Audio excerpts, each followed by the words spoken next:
1. Can you hear me? Can you hear me? Mic check. 1, 2, 3. This is Thank you all for coming over to join me tonight as we talk about adulting with ADHD. Hello, Miss Lady T Dixon. Thank you for coming to join me. I surely appreciate it. Realizing that you don't have to, but you're choosing to spend some time with me, and I appreciate it. Because your time is definitely valuable. I am going to show my face. I want y'all to know that. Just to get a little something together. As the song say, come together. But how are you doing? Hey, Miss Sheila. Hey, Jaden. How are you doing? Is everybody doing all right? Has everybody had a good day today? I don't know, for me, life has been life, but I thank God for it. Because truly, I know for me, life has been life. Any day above ground is a day that we can tell the Lord, thank you. So yeah, I get to share a little bit more about myself with you guys tonight, and I'm truly okay with that. One of the things that I stated, are y'all able to hear me well? That's one thing I need to make sure about.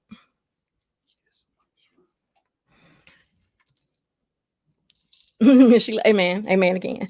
One thing that I've always promised you guys is to be authentic, transparent, and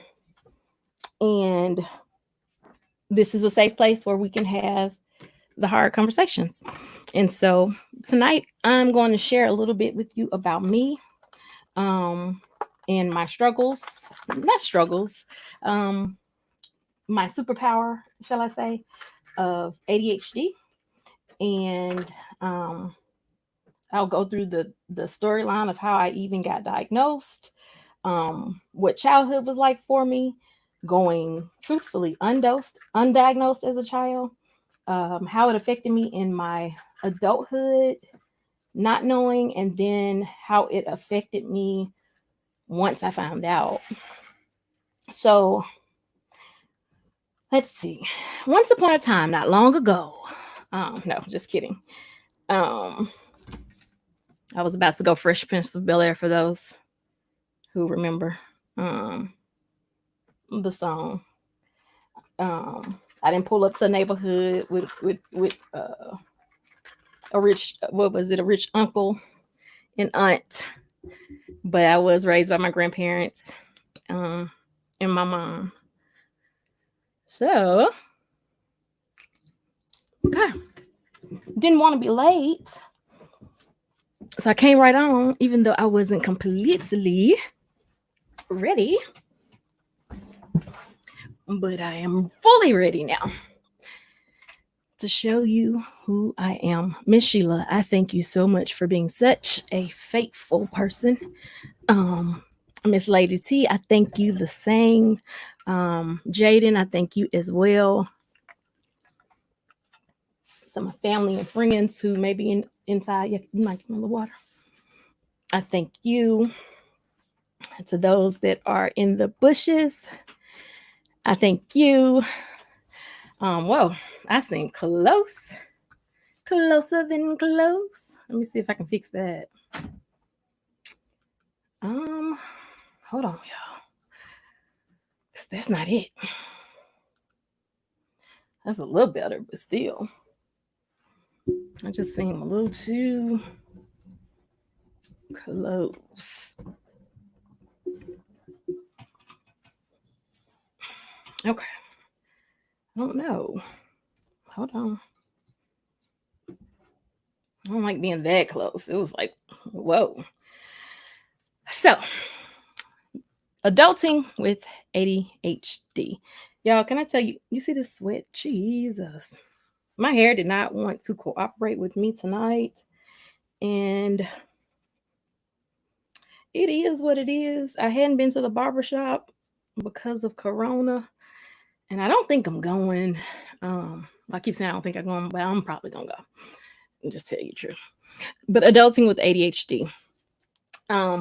For many, ADHD has been considered a myth. I don't know how you guys were raised, but I was raised basically to believe that it wasn't true. That those who did have it just needed to be whooped. Um, when it comes to getting whoopings, I know all about it.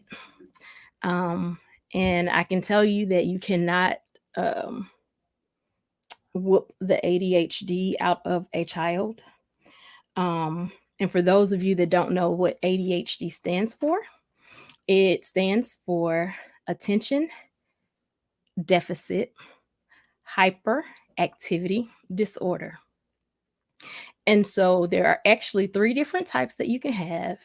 You can have inattentive, you can have impulsive, or you can have combined. And they called it combined type. Most people have the combined type. Most times girls have ADHD and it goes undiagnosed. The way it was described to me by a psychiatrist is ADHD in girls is what used to be considered like the I don't know where this light is coming from, like the I don't want to sound so cliche, but this is the way the psychologist explained it, like the dumb blonde, the one that's kind of dingy ditzy, kind of miss out on things. But that's not all girls, because I happen to be one of the girls that wasn't that to that degree, but I did struggle with friendships. I struggled with communication. I struggled with impulsivity, um, but didn't know again that that's what it was. I remember one time when I was little, I was going to fly. I wanted to fly. So I was smart. I made a decision that I would try to fly off of the kitchen counter first. That was the first thing I tried. And if that was a success, I was going to the roof. Well, the kitchen counter wasn't a success. So I didn't learn how to fly. And what I did learn was that I cannot defy gravity. And I walked around for about 2 to 3 weeks with a big, they used to call them hickey, knot on the front of my head. And if you see a lot of my childhood pictures, I either have a knot on the front of my head or something is broken because I was just that kid that got into everything. So I went through school. Conduct grade was always bad.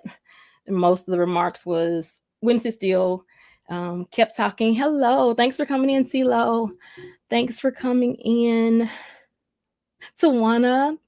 Thank you, thank you, thank you. Hey TR, thank you for the raid. I appreciate it. I was the type of kid that stayed in trouble, stayed getting spankings, as they would say, stayed getting I didn't get spankings. I got whoopings, I'm gonna be honest. Stayed having to go outside to pick out my own switch. Conduct grade was always, she's talkative, wants to steal, busy. Why did you do that? Like for a long time, that could have been my name. Why did you do that? Why did you do that? And most times I didn't know why I did it. I just did it. I don't know. So the older I got, it's not like it got better, but I didn't know that anything was actually wrong either. And I don't even want to say wrong. I take that back. Thank you guys so much for coming over and rating me. I won't say better or like something was wrong. It's just that, right, not whippings, but whoopings, butt whoopings. Yeah, real deal. Yeah, I saw all those woods around in my introductory. Yeah, those were some good switch trees. I started to struggle when I got older. I found myself not being organized. I'm not great with time management.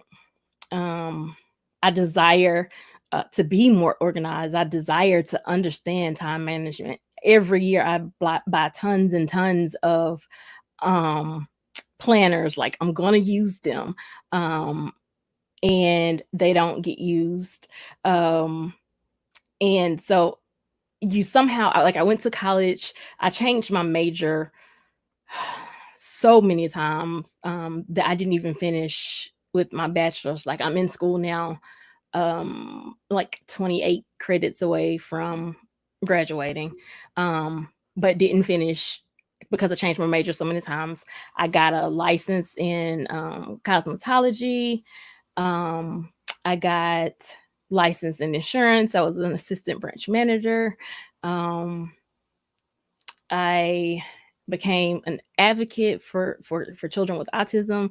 I've sat on the Autism Council in Tennessee, governor appointed. I did 2 years for that, but I still struggle with the fact that I didn't have a degree. And the crazy part is I had to go and repent, because though I didn't have a degree, God put me in so many places that I really shouldn't have been without a degree. I did a 2-year internship at a local AUCD hospital here, where I got to study children with developmental disabilities, not just autism, but global developmental delay, intellectual disabilities. I know education law backwards and forwards. I know special education law backwards and forwards. I advocate for children with IEPs for free. That's what I volunteer to do. It's a love, it's a passion. I try to educate parents as much as I can. And a lot of that stems from the fact that I was a child with ADHD and I didn't know it. So I would say I had my oldest child around 7.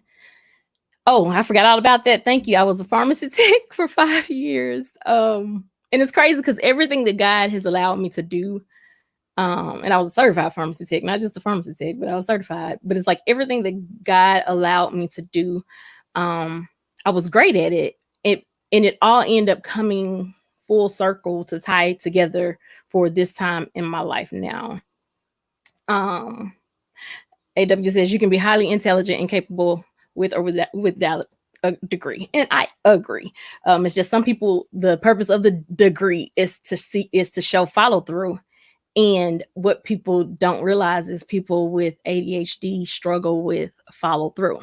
So when I celebrated a month yesterday, that was huge for me, because it means that this has captivated me. It has, I found a purpose. I found a calling, per se, where I can move forward and fulfill my soul's purpose, which is to prevent any other child from having to go through self-doubting themselves, to prevent any other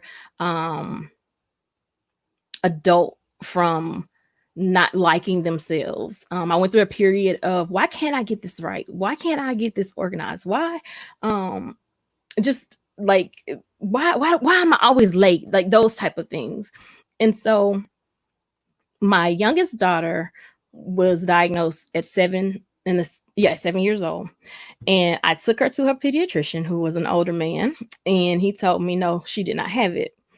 But actually she did. She just had the inattentive, not the combined type. But at that time, it wasn't discussed like that. You know, they would say ADD or ADHD. So I didn't treat her. I didn't take her to the doctor after that, because the PCP was like, the school is wrong. So I was like, okay, the school is wrong. And my grandmama told me that that Black people don't get that. So I went on with life. She made it through elementary. I put her in a charter school for middle and high school. And come to find out, my daughter was getting accommodations, but I didn't know she was really getting accommodations. Like, they would let her sit outside the classroom so that she could read, because noise would distract her. Do y'all hear any noise in the background? I have to ask, sorry. My neighbor is cutting her yard, so yeah, that's the ADHD part.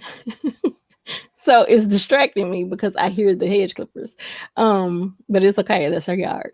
So then I didn't get her tested again, I just put her in a charter school that was accommodating her, allowing her to sit outside the classroom to read because she would get distracted, allowing her extra time on her tests to come back in after school is over to complete her test. And so she did really, really well. They were very strict in the beginning, like their entire middle school. I think they walked on lines. I don't think they ever really had a free moment until they actually got to 10th grade, which was high school. Well, 10th grade for her was fourth grade for my son. And my son, teacher told me he's very respectful. Hi, Simply Carla. Thank you for coming in, Amy. Thank you, SF Rose, Derek. Let's see. AW. I think I spoke to everybody else. Thank y'all so much for coming in. His teacher told me he is so respectful because, again, we're in the South. It's yes, ma'am, no, ma'am. I'm 42 years old, and I keep saying 43 for some reason. I don't know. I'll be 43 this year. I'm 42 years old. I promise. I was born in 77. His teacher was like, he's very respectful, but he just can't focus. And so that made me think. I'm like, okay, wait. I'm thinking about my report cards. I'm thinking about the fact that my grades would be good, but my conduct wasn't good. I started thinking about what all of the different comments that would be on my report card. I started thinking about all the impulsive things that I did. And so I said, well, let me go see about this. Went to the doctor. Back up. My husband told me he would not want to be in my head one day. He was like, I don't want to be in your head. You have too much going on at one time. And I'm like, what do you mean? And so something that I noticed was when it's time to go to bed, my husband goes to bed. Like there's no getting in the bed, staring at the ceiling, can't drift off to sleep, a little tired, no. When he go to bed, he goes to bed. So I asked him, I said, how do you do that? He was like, do what? I was like, how do you get in the bed and go to sleep? He was like, I get in the bed and I go to sleep. And I was like, no, like, what do you do to make yourself go to sleep? And he was like, I just go to sleep. I was like, so does your brain still be going? And he was like, what do you mean? Like, I'm like, so do you think about stuff like from the rest of the day? What do you gotta do tomorrow? Those type of things. He was like, no, I lay in a bed and I go to sleep. So in my mind, I'm like, okay, so he's like, is a button back there or something that you do, a way that you roll your neck or something so that you can go to sleep? Because again, I can't just lay in the bed and go to sleep. My mind is going all of the time. And he was like, no. So I went to the doctor and I talked to my PCP about it. And she said to me, basically that what's normal for someone else is not the same normal for you. She told me that, gave me this piece of paper to fill out, and that based on the paper, she was going to refer me to a psychologist to be tested. And that I did, based on the paper, show signs for ADHD. So I go to she gives me some medicine to take. And at this point, I'm kind of nervous, but I'm reading and researching ADHD. And I find out that majority of the males that are African-American males that are in prison are undiagnosed ADHD because they have impulsive tendencies. I find out that girls often go without knowing they have ADHD, and it causes them to have low self-esteem and low self-worth. So I'm learning all of this, and I have 2 children at home that I know have presented these signs, symptoms, but I don't really know what to do with it. So she gives me some medicine, and she told me, she said, well, don't take it until in the morning because it'll probably have you up at night. Hey, Osa, thank you for coming in. So she said, it'll probably have you up at night. And I was like, whatever. So I got it filled at 3:00. I had a client at 3:30, took the medicine, and I kid you not, I remember in the mid of twisting a little girl's hair, I was twisting it and I stopped and I looked around and I was like, whoa, all I'm thinking about is what I'm doing right now. And like nothing else was going on. Like I wasn't thinking about what I was going to cook, clothes in the dryer, what needed to be washed, what needs to happen tomorrow, what needs to happen next week. Like my mind was only focused on what I was doing for the first time in my life. And at that time, I was 34 years old. Yes, I was 34 years old. So at 34 years old, hey, pretty chocolate girl, I find out that I have ADHD. So now I'm thinking about the fact that I had enough credits for 2 college degrees. I started off with my major. I thought I wanted to go into nursing because I'd taken care of my brother. So I thought, hey, I can clean the trach, change the trach. I was doing all that at 14, giving Procardia, Lasix, all of that. So I was like, yeah, I could do nursing. Then I thought, no, I like mixing stuff. So I wanted to be a chemist. Hey, Arizona Insider. So I wanted to be a chemist. Well, really a pharmacist, but I was going to get a degree in chemistry because I love mixing things. So I changed my major to chemistry. Then I changed my major to business. Got my cosmetology degree, just like all this different stuff, but never finished that part.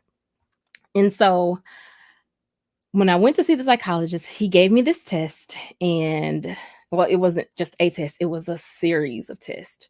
There are a couple of things that I learned within this test, and I don't know if he did some of this stuff on purpose or not, but like he kept fidgeting and moving while I was trying to take a test. And it irritated me. I'm talking, it irritated me to the point of anger. And I remember texting my husband saying, I don't like this. I think he's trying to trick me or something because he's moving but giving me tests. And I started to realize what I was feeling. I had felt these things all my life, but I guess because I was in that moment, I started to realize what I was feeling. Now, mind you, a lot of times we say, well, these kids don't get outside enough. They don't get to do. We had recess when I was in school. I had acres of land to play on. I had a swing set in the back. I climbed trees. I ran. It still didn't stop what it was. I was never really a great sleeper. So went through the testing, and it was a couple of days long. When I went back for the results, he literally said to me, I don't know how you made it this far in life. And I was like, beg your pardon? He was like, you are really resilient. You have made it this far without any help. You should be proud of yourself. And I'm just like, trying to understand. My IQ was high, my processing speed was slow, my executive functioning skills were extremely low. Um, it was another part that was just like extremely low. When it came back to retelling or being able to tell something that I've read, I could give you the first and the last, but I couldn't give you the middle piece. I actually hated reading because I would have to read it over and over and over. I found myself reading one page a good 5 to 10 minutes because I'd lose, like, I'll be reading the words, but not comprehending them, not because I couldn't comprehend, but because my mind was somewhere else. My body was there and my eyes were doing what they were supposed to do, but my mind had checked out somewhere else. And so I then realized, okay, let me get my children checked because I don't want them to grow up like me. I don't want them to ever feel what it feels like to feel like you're failing. I know we all fail in life, but I went through a period of where I felt like I was a failure at life. Um, I struggled with just really not being okay with where I was when I should have been. Like, God had really been putting me in places that there's no way I should have gone. But because I was young, I didn't understand that. And even as I got older, there were still things that I struggle with. Like, I didn't like being late. I didn't like not being organized. I'm like, how do people just get up, clean up, and make their bed and do all this and da da da da? And then I had to realize that comparison. Y'all, I know y'all hear that. But I know y'all hear that. That's a whole llama. Um, yeah, comparison is a thief. And I'm so glad that I learned that. Don't compare yourself to anybody. So if I had to give a tip, that would be my first tip. Don't compare yourself to anybody. God created you to be you. The world needs you to be you. Nobody can be you but you. Nobody can fulfill your purpose but you. So you have to be you and be okay with being you. And trust me, I had to get there because I'm like, I'm not dumb. I'm smart. What why is this? Why am I struggling? I'm not dumb. I'm smart. Why am I struggling? So I go and I get my children retested again. The oldest child, I had to go through a lot of things to even try to find her first original diagnosis from the school system. I ended up finding it. I went through a period of guilt because I was like, y'all, my baby needed help and I didn't get it for her. But I didn't get it for her because the elders told me, which included her doctor, that she didn't have it, that the school psychologist was wrong, when in fact she did. She does. She exhibits, even to this day, signs, but she's self aware. And had I've had that sense of self awareness of the fact that, hey, you have ADHD, you are impulsive, so you need to do these steps to think this through. So I took them to a doctor, and both of them got tested. Um, she had the inattentive type. My son, he's like me, he has combined. What made me get myself tested was everything I was reading saying that it was hereditary. So I was like, they had to get it from somebody. And so that's what made me go get myself tested. But also, I was not about to medicate either of my children. And I didn't know what that was like. So um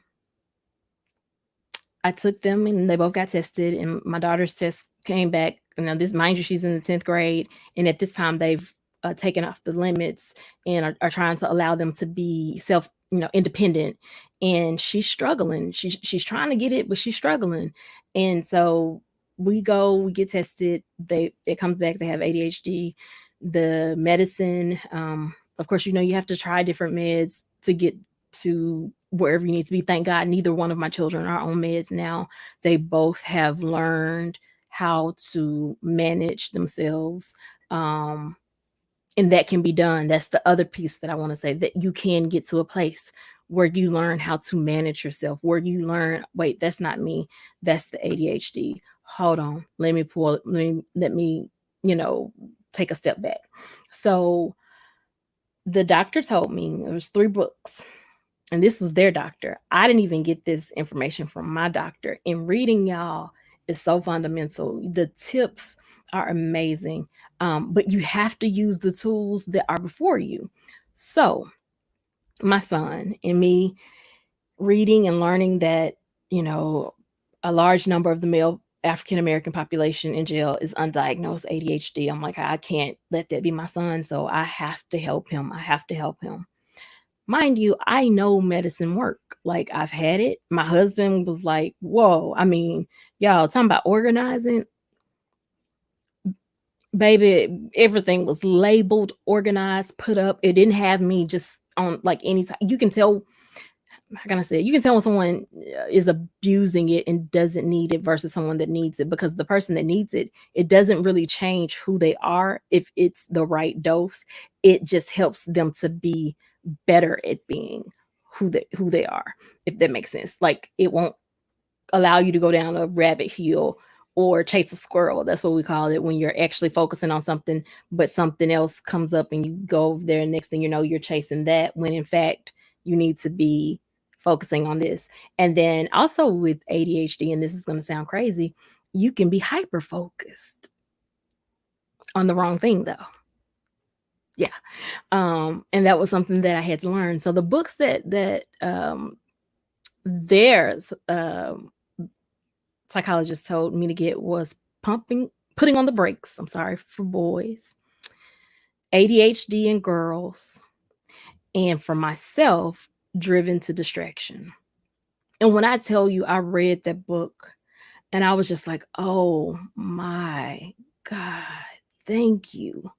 Because for the first time, it was like, somebody gets me. Because you grow up with all of this expectation for you to be great. Like, all my life I've heard, you're great, you're smart, you're this, you're that. But then when I didn't live up to that standard, it's you're lazy, you can do it, you just don't want to do it. And it's like, no. Like, my husband tells me all the time, like my mind is very creative, and I can write, like I can write my words out. I can describe something so well, but it takes me a minute to get going. I had to do an email today. It took me 3 hours to write that email. 3. Not because I struggle with grammar, not because, but because it's just trying to organize the thoughts that are in my head and wanting to get the right words out to convey the right message. And then when you read over it again, it's like, that's not the message I was trying to say. So still having to learn how to write the think bubble and outline, and still doing all that now, because keep in mind, I'm not even 10 years in on knowing myself. And that's the other part. So when you think about people going out to get tested or to see what's wrong, we have to do better about shaming people. And what do I mean by that? So I know the medicine worked, right? Because I had taken it. The first day that I gave my son his medicine, y'all, I cried like a baby. I got holy oil and I anointed that pill bottle.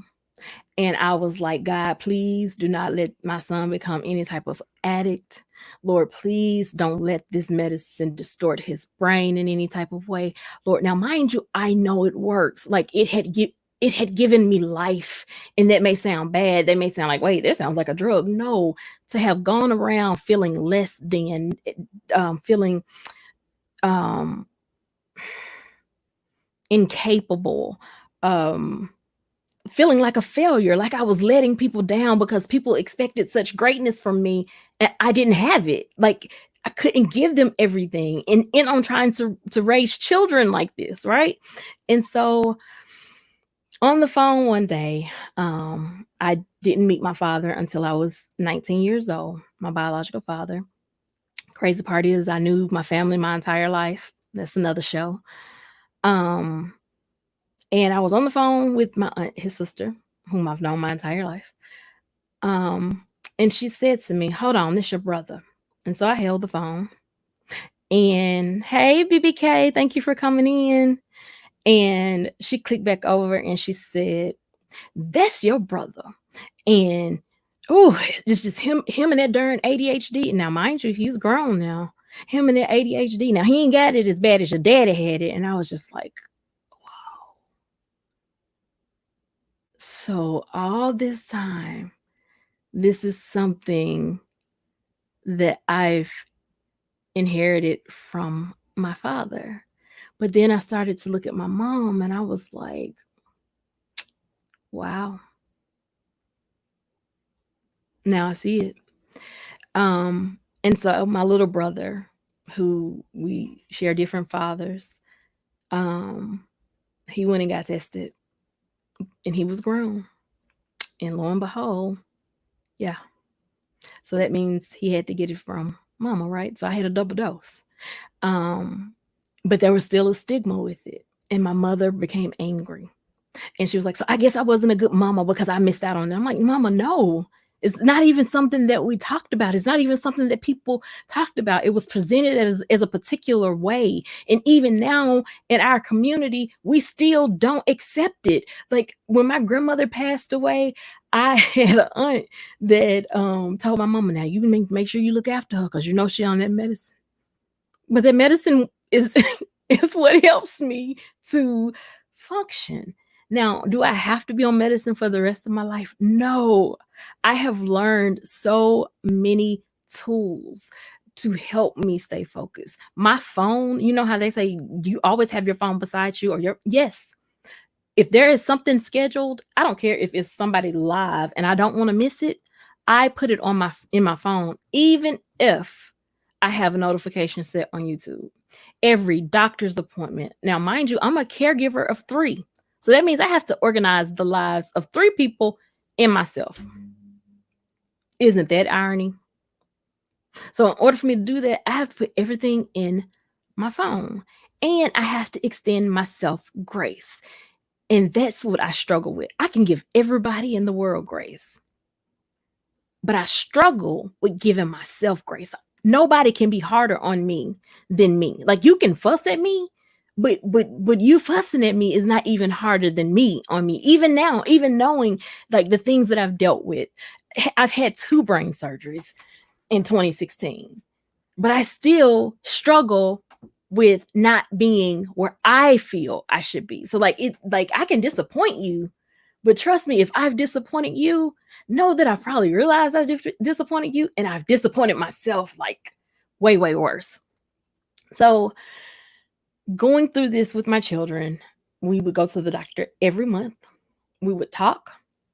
We would see where they were. And it was their time, but it was my time too, because the psychologist wouldn't just talk to them. He would also talk to me. How are you coming along, mom? Because mind you, all 3 of us are getting treated now at the same time. How are you coming along, mom? He didn't have to do that. And so that my children had to learn a phrase. And the phrase is, the medicine is not a magic pill.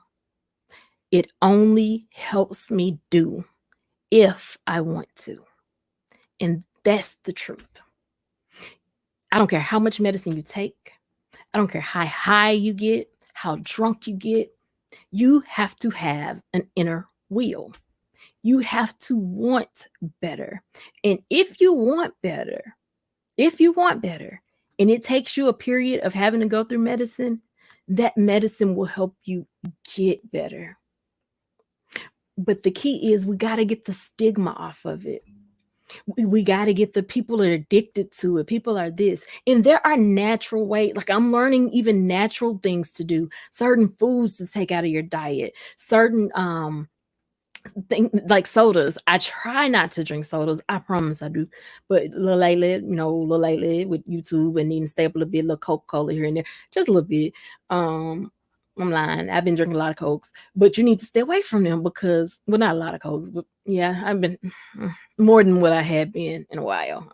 Yeah. Sweets, they're okay, but you have to minimize them. Some of the starches that you take in, gluten, those things aren't good for our bodies. Meat, and I love meat,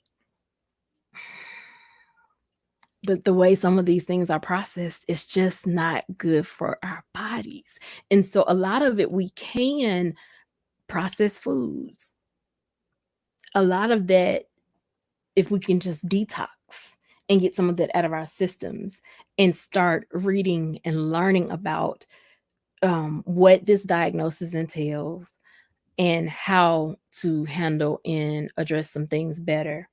I want to read something that I thought it resonated with me really, really well.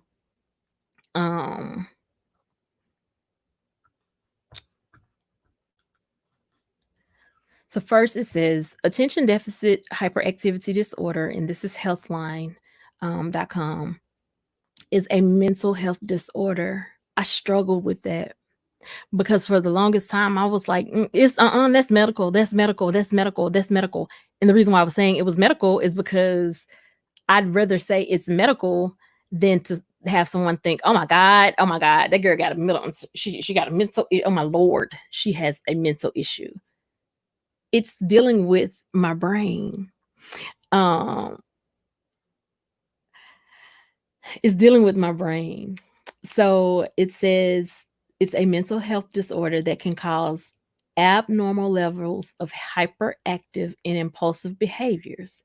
People with ADHD may also have trouble focusing their attention on a single task or sitting still for long periods of time. Both adults and children can have ADHD. And this is on Healthline. So here is a not vlog, that I want to share with you, and it's from medium.com. But it says 10 things ADHD people wish you knew. And I'm going to just share them with you. I'm not going to go completely down it and read everything, but I will put the links in the chat, not in the chat, in the description box. But it says, we are a real thing. If you are parents of an ADHD child, you have no doubt heard the unusual phrase. They're just a naughty child. They're just lazy and easily distracted. You are just parenting wrong. You need to beat them. You have to be stricter. You need to create a more solid schedule. You need to, like, so much so that when you do find this out about yourself, if it's not something that's established in childhood, you gotta unteach yourself all those things of I'm not good enough. I'm not stupid. I'm not stupid. Um, I wasn't trying to be that way. Something that happens with girls with ADHD is they struggle with respecting personal space. It's not intentionally. They don't. It's literally, and it's a girl thing. Boys aren't, like, it's not something that they're kind of faced with, and it makes it kind of hard for girls to make friends. Um, Another thing it says for number 2 is adults with ADHD are not trying to get drugs. I don't want to take medicine. My husband will tell you I don't want to take medicine. Even on this journey, there has been times where I've gone a year without it, and then I've had to put myself back on it. A couple months without it, then I had to put myself back on it, trying to figure out where is my happy medium, trying to figure out my rhythm, my groove, if that makes sense. And so when you know somebody that has ADHD, and you may not know they have ADHD, but pay attention to their pattern. If you know somebody that is rigid in their pattern, rigid in their schedule, and it's something that you need them to do, but you're frustrated and you're like, but I'm always there for them, and they can't, it's not selfish. It's that person trying to do what they have to do to keep their world in order. Because if that one piece goes off or goes missing, that will destroy the rest of that day, the rest of that week, which will lead into a month, which could possibly lead into years. So we have to be careful about that. And we have to be careful about making people feel like they're wrong for seeking help. I'm going to skip that one. This is a good one because it affects me a lot. Number 4 says, if we're stuck, most of your motivational comments, they don't help.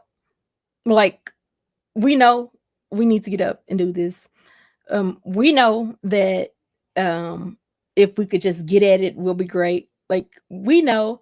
The question is, can you help me fire this trigger to get it done? It says research suggests that ADHD has a link to how the brain uses dopamine. Dopamine plays a role in pleasure and motivation. It helps the brain to differentiate between what is desired and important and what is less so.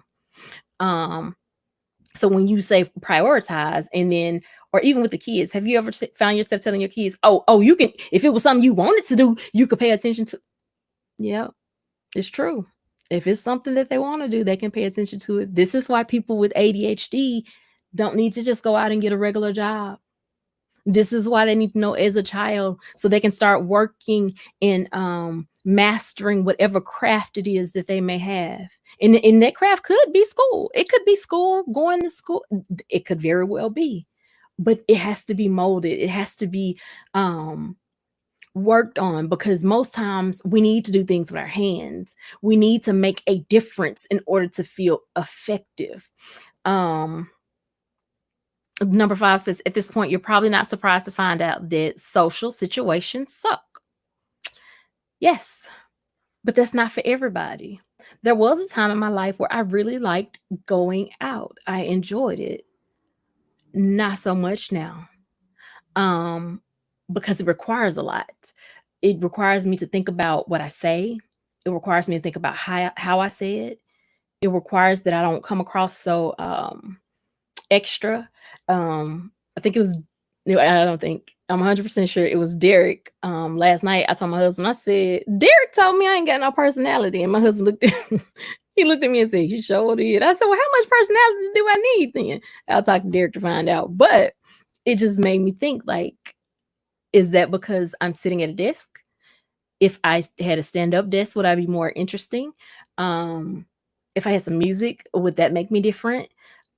because all those things apply. If I was in a different environment, would you guys get a different Aisha? And I try to put forth who I am at all times. Um, the 6 is not really attention deficit, it's focused attention deficit. Number 7, ADHD may have once been a useful evolutionary branch in that it explains what we are good at. And so some of the things that we are good at are um, things that you learn as a trade. Like, I'm a great hairstylist. I'm a great advocate. I can tell you about the things that I want to see changed, like ADHD, for instance, and how we as a community accept it. Number 8 says that modern society is not really designed for us, and modern tech is designed for us a little too well. And that is true. People often say, um, social media is taking us away from actually being face to face with people. Well, in face to face, I'm not good. I struggle. I have to be careful to let you have your turn when talking and not interrupt you. And keep in mind, I'm still new to this. I was 34, so I'm less than 10 years into when I was actually diagnosed. So I've spent majority of my life interrupting people when we're talking, not getting the concept of you have a turn, then I have a turn, and actually listening to see what it is you have to say instead of listening to respond to what you have to say. And those are, I mean, those are keys. Number 9 says, yes, we're angry and emotionally flighty. Sadly, that makes us prone to addiction. This is true. But here's the thing, that doesn't affect everybody in that particular way. Some people get different hyperactives like schizophrenia, Tourette's, um, oh, those who have ODD struggle with emotional self-regulation. This is especially a struggle when we hit the sensory overload threshold. That I can be honest about. I didn't know anything about sensory issues, and I'm not disregarding the chat, y'all. I just want to get it out so I can be free to let y'all say what y'all want to say. Thank you, babe, for speaking to everybody. Thank you, Derek, for holding it down. It says, and these are just some things that people talked about with sensory overload, but I didn't know about sensory issues until I had my youngest daughter. And she was diagnosed with sensory processing disorder. When I started to read about it, and my husband knew, like, I can't explain it, but like certain things I cannot look at. It just literally makes me want to, ooh. And my husband knows what those things are. And he'll point them out sometime, and it makes me so angry. And I'm like, why would you do that? Like, it just, because I don't like it. But some quotes they have here: it's very hard for our youngest sufferers who often report, I try my hardest not to be naughty. I just wish people understood me. I just wish they'd realize I need to fidget. I wish people will understand I'm not a bad kid. I want to behave, but my brain sometimes tell me not to. This is what children are saying. I have really big emotions and don't mean to get so mad when things don't go my way. I cannot simply control myself. This is children. And to the thought of the fact that these children turn into adults. But we're so hard on ourselves because we want to be, and I hate using this word because I hate it even with my daughter, neurotypical. You know, they say you're neurotypical peers, because my daughter, she does also have autism, the youngest, and it's neurotypical peers. And the truth is, I don't even care for that word or the word normal, because ADHD, in the autism community, they say if you've seen one child with autism, you've seen one child with autism. Well, even though ADHD has all of these broad characteristics, I still feel like we all have we each have our own individual struggles, and they aren't the same. And it's like a fingerprint. No two people are the same. No two people have the same struggles. No two people can take the same medicine. Like, it just doesn't go like that. And it doesn't benefit to take any type of medicine, be it for ADHD, be it for diabetes, um, be it for hypertension, ODD, schizophrenia. What, it does no good to take any type of medicine if you're not going to follow up with a doctor. It does me no good to treat my ADHD, but I'm not going to go and talk with the psychologist. I'm not going to go and talk with the therapist. That defeats the entire purpose. Because the truth is, you want to be better both inside and out. Um, I talked about how we have to make sure that we are positive in our words. I talked to somebody this weekend, and this was an adult with ADHD, and they just so happened to hear me talk about me having ADHD. And we talked for about an hour and a half. And I just remember hearing the I can't, I can't, I can't. And I be wanting to, but I can't. And I'm just a this. Listen to me. There's no such thing as I'm just a CNA. There's no such thing as I'm just a barber. I'm just a cosmetologist. I'm just a chef. I'm just a cook.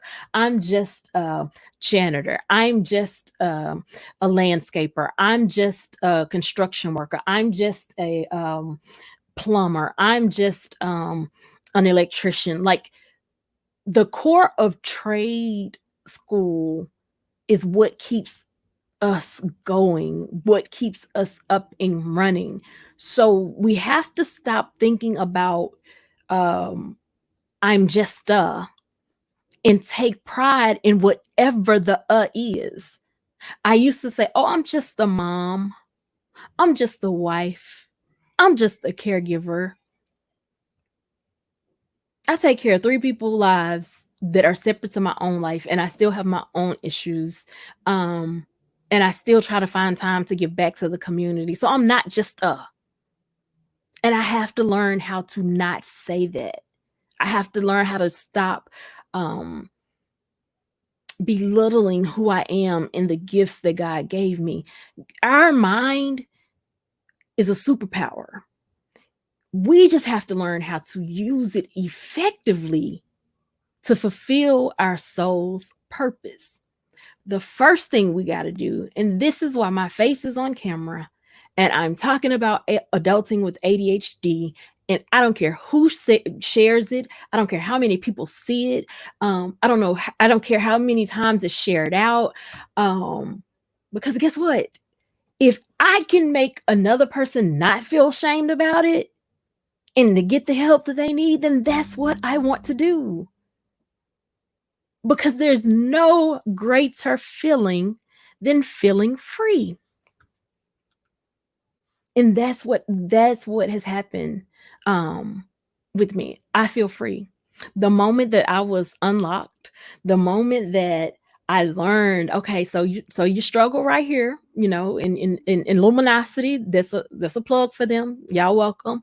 That's a great brain game to play because it helps your brain keep moving. Read crossword puzzles, get you some overlays. I went to the eye doctor, and they shared with me that some people with ADHD read better with overlays, and she gave me a test with red, yellow, I think it was blue and green. If I have a blue overlay, that helps me to stay focused. Am I ashamed? Mm-mm. Baby, I would be on the college campus in a college classroom with about 200 other people at the front of the room with my accommodations, because I do get accommodations to help me complete the journey. I wouldn't have been able to do this last year and a half in school if I didn't have accommodations. I wish I had have known before that I could have accommodations. I don't do well with time tests. You ever want to see me anxious or anxiety or my brain completely stop? Put a timer on me. Put a timer on me. I don't do well with time testing. I go completely blank. Completely blank. But I refuse to be ashamed. Like, I totally refuse to be ashamed. when I see children that are experiencing it, I don't take it to their parents and say, "Hey, you should probably go get your child tested." You know what I do? I try to give that child a tool. Hey, when you feel frustrated with yourself, just take a minute, breathe, and tell yourself, I'm going to defeat this. This is not going to defeat me. I went through an entire algebra class like that, no medicine, no diagnosis at that time, because I started learning how to do things myself. And that's probably where that extra bit of come from, because I had to teach myself how to tell myself, you're not going to let this defeat you. You're not going to be afraid. You're going to do this. You're going to get this done. Parents, don't be ashamed. There are so many groups out here. Check on your children. I'm telling you, CeeLo's in the building. Dre's in the building. I'm trying to see who else is in the building that can. AW is in the building. She sure enough can verify. The beatings I got. I'm talking abuse. I'm talking should have been sent to jail. That's how bad the beatings were. You cannot beat ADHD away. So the memes that circulate on Facebook talking about this used to be the cure for ADHD and it's a switch in a belt. No. And I'm not against disciplining a child in the proper manner. The Bible tells us you spare the rod, spoil the child. I live by the Bible. So again, I'm not saying, but I don't believe in beating children. I don't believe that if anything that I do to my child doesn't show love, then I'm not handling it right. Everything you do has to be done in love. You know, that whole it hurts me more than it hurts you. Yeah, it's true. Even with punishment. Like, I remember one time I put my child on punishment for 3 months. So guess who else was on punishment for 3 months? Me. Then she had the nerve to do something else as we got close to getting off punishment, and we had to be on punishment 2 additional weeks. Why did we have to be on punishment? Because I had to be at home to make sure that she was on punishment and she didn't have no joy. So that made me be on punishment too. But it's life. So yeah, it hurts me more than it hurts you. So basically, I've shared with you guys adulting with ADHD. It's not easy. Um, I'm not ashamed about it. If I could save a child from feeling horrible, I will. If I can encourage a child to keep pushing through, I will.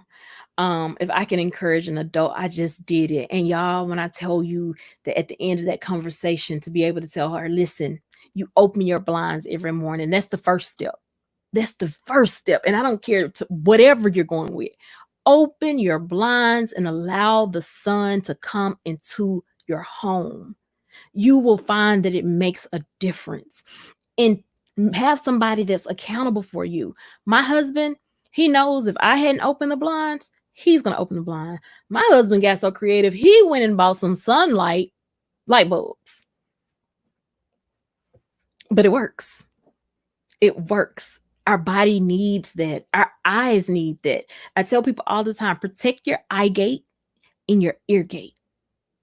If you protect your eye gate and your ear gate, it's going to control what comes out of your mouth.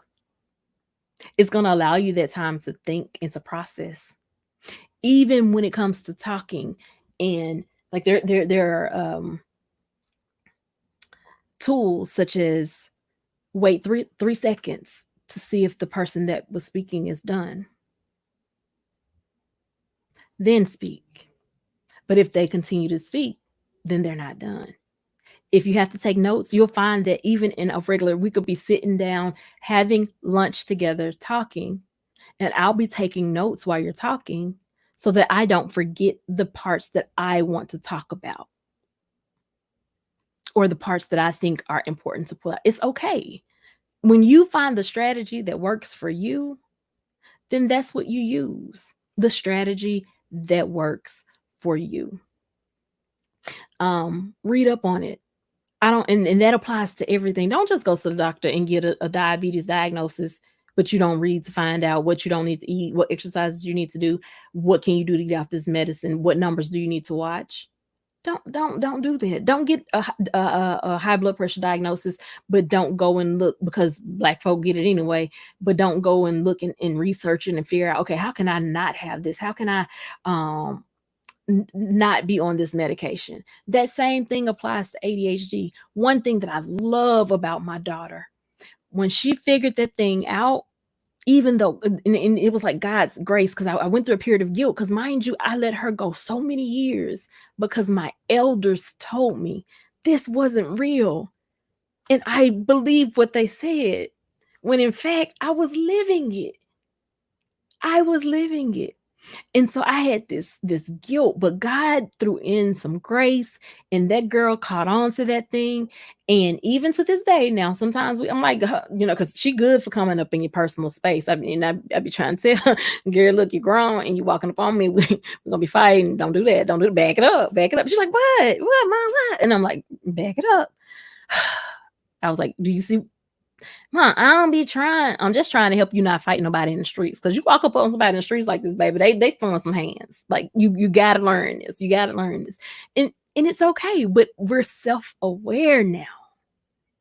And so again, the beauty of being self-aware helps you not to make the same mistakes. It helps you to try to be better. It helps you to be more considerate of others.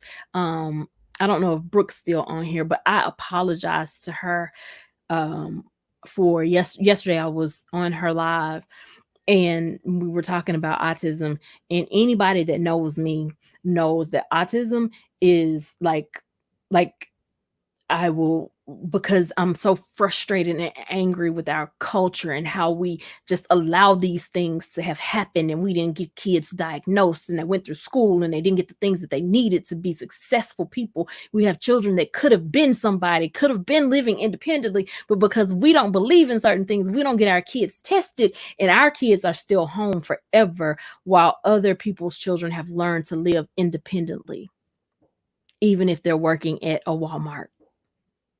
They've gone on to get married, even if it's with someone that has the same disability as them, but they can have a life together. So if you do die, they're okay. But we don't do that. And so that's where my passion comes from. And as teachers, I don't even know I don't even know if there's any teachers, but teachers, give your kids some grace. I know that you can't tell a parent, look, something going on with your kid, but you can make a referral to the school. It's like counselor, to the school psychologist, to make that referral. Don't be the doctor. It's like how we say, don't be the judge and jury. Don't be the doctor in the test.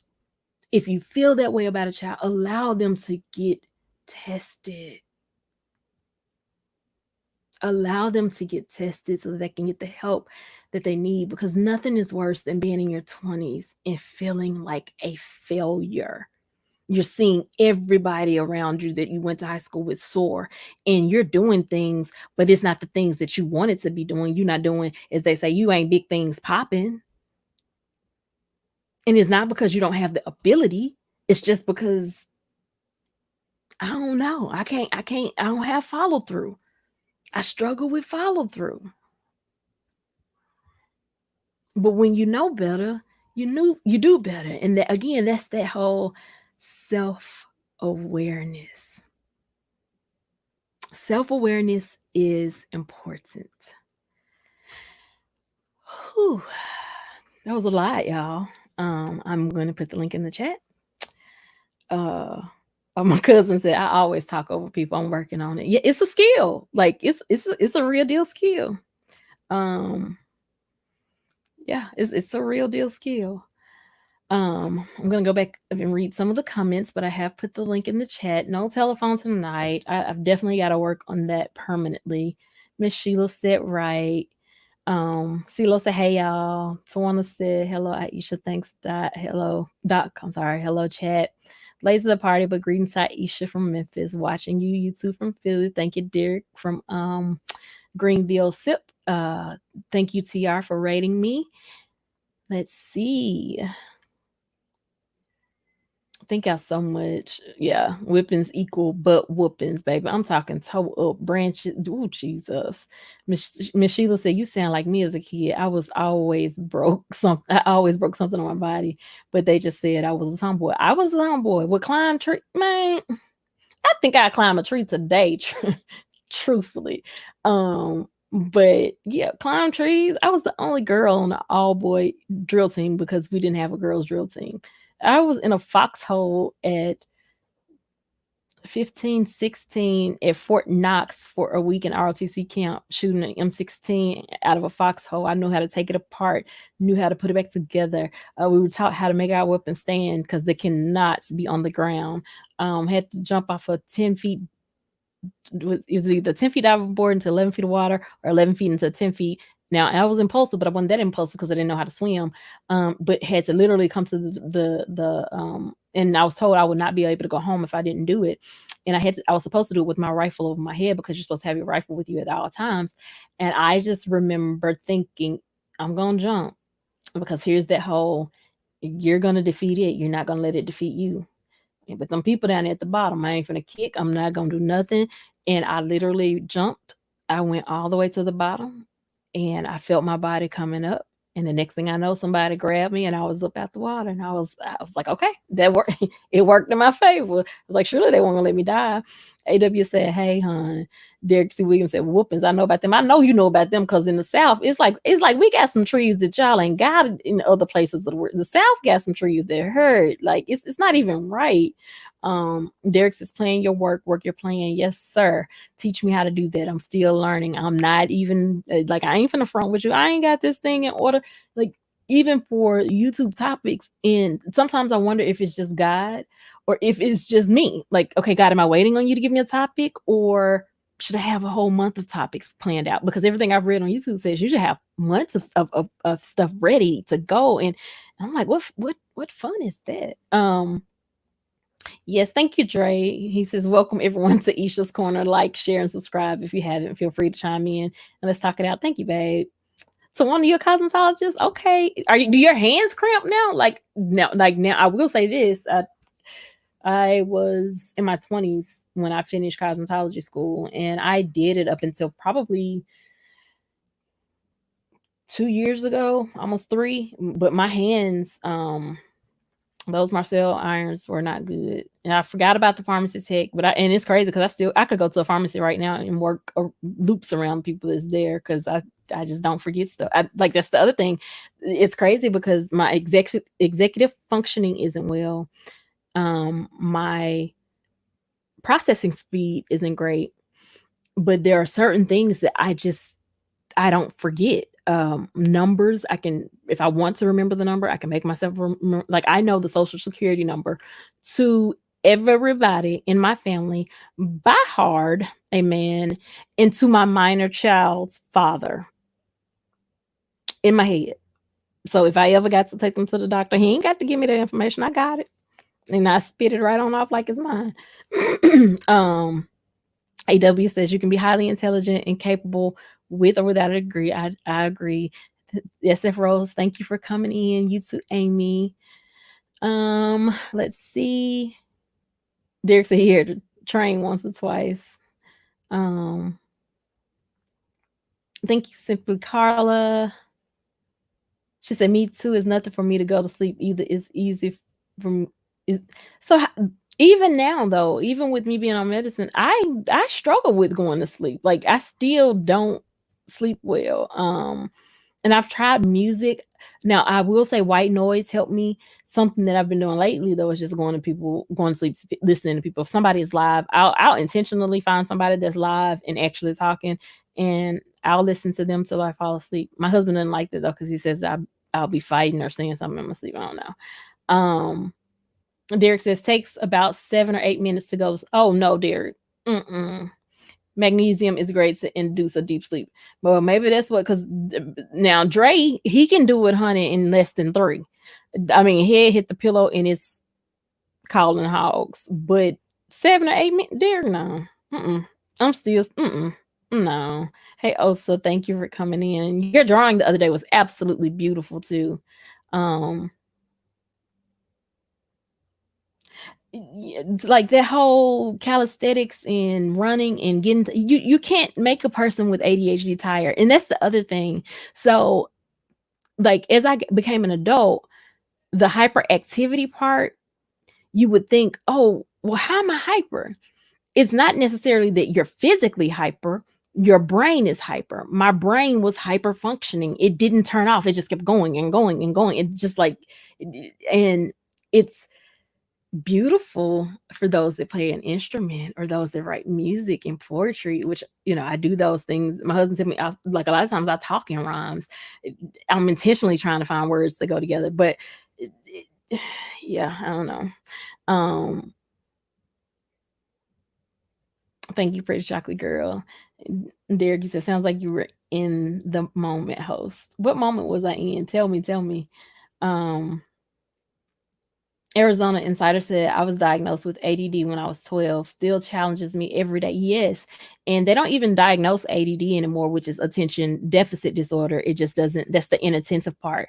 Now everybody just has ADHD, and you either have the inattentive, or you have the inattentive in, what did I say? Hyper is hyperactivity, the inattentive in, yeah, I think it's hyperactivity, but or you can have the combined, which is both. And so I have both. But yeah, they don't even diagnose. I think it was 2013 they took ADD completely out of the DSM-5, and just replaced it with hyperactivity disorder. And because brain my brain is hyper, I always have great ideas and I write them down. But it's like, so I'm gonna tell you, my life would like be the bomb, right? If I had a person that could walk around me every day, all day long. Like, I don't need them to do, I can take care of myself. I just need them to help me with my thoughts, like to get them out, to get them on paper, and to help me execute them. I guess it's called a what, life coach. If y'all know anybody, refer them.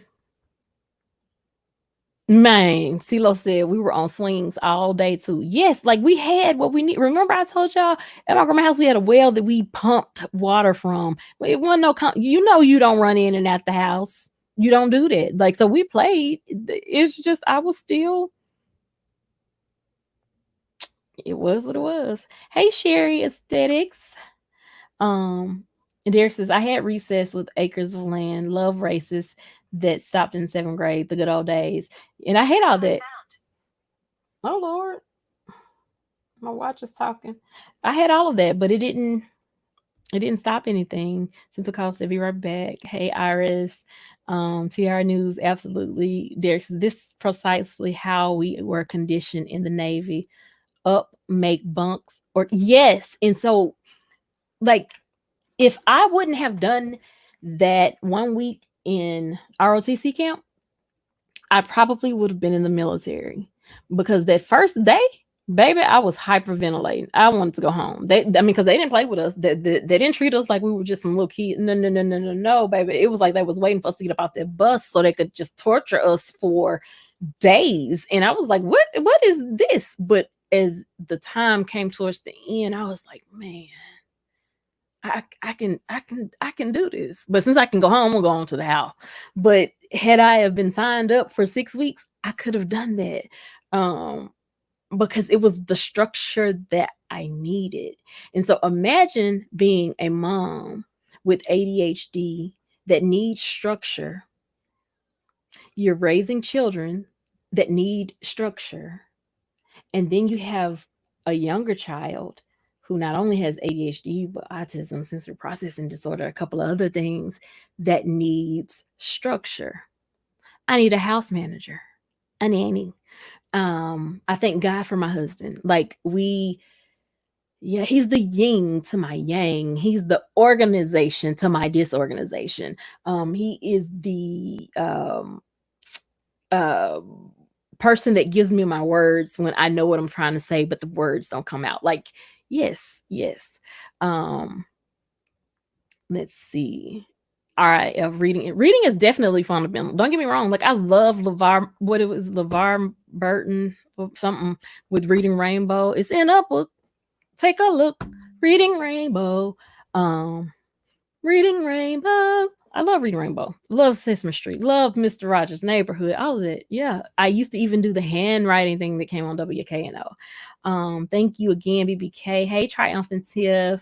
Tuning in. I also have ADHD, and I agree with that mantra. The medicine is not it's not a magic pill. Like, you can take it, but if you don't want to do it, you're still not gonna do it. So that defeats the purpose of taking it. Don't mess up your liver, because all this mess got side effects. Let's talk about that. If you're not going to sit there and try to do what truly needs to be done so that you can get off the medicine and live a life effectively. Yeah. And most times too, let me say this, for those that really have the willpower and want to, most times therapy works better than the actual medication. Therapy, a rigid routine, and removing some things from your diet works better than uh, taking medication, and that's been proven scientifically. Um, Dre said, "Iris Fox, me too. It's hard. I just be trying to get it out and off my plate. Get what off and out your plate, baby? I must admit it, missed it. I'm sorry. Oh, I missed it. I missed a lot. Hold on. Oh, must have been an awesome email. Yeah, we had to sever a relationship. Not even a relationship. I mean, it's time for my daughter to move forward to a different phase in life, and so it's always hard to leave like centers that you've been with for so many years. But she needs something different now, and it's hard, it's bittersweet. Like, it's a move in the right direction, but still you're leaving something that's familiar. And so I wanted to be very, I wanted that person to know that there's no love lost for you. I just have to do what's best for my child. Derek says, a beautiful mind like Russell Crowe. Hey, BBK, Iris Fox, it was.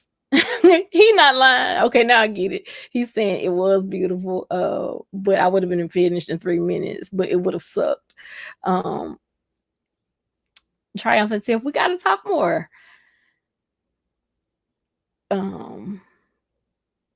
Iris Fox said, right, LL Dracio, I will put more thought into my emails from this moment on, shaking my head.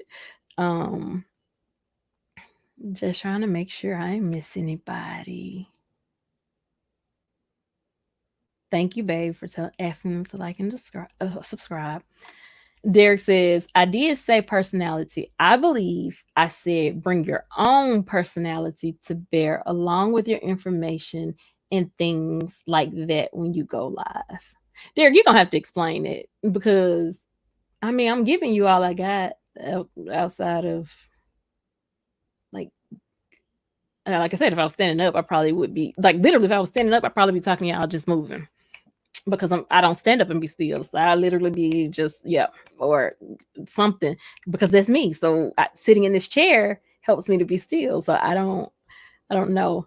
Dre, you don't have to act like that though. He says, so true on taking turns. You don't have to act like that. Derek says, keep pushing.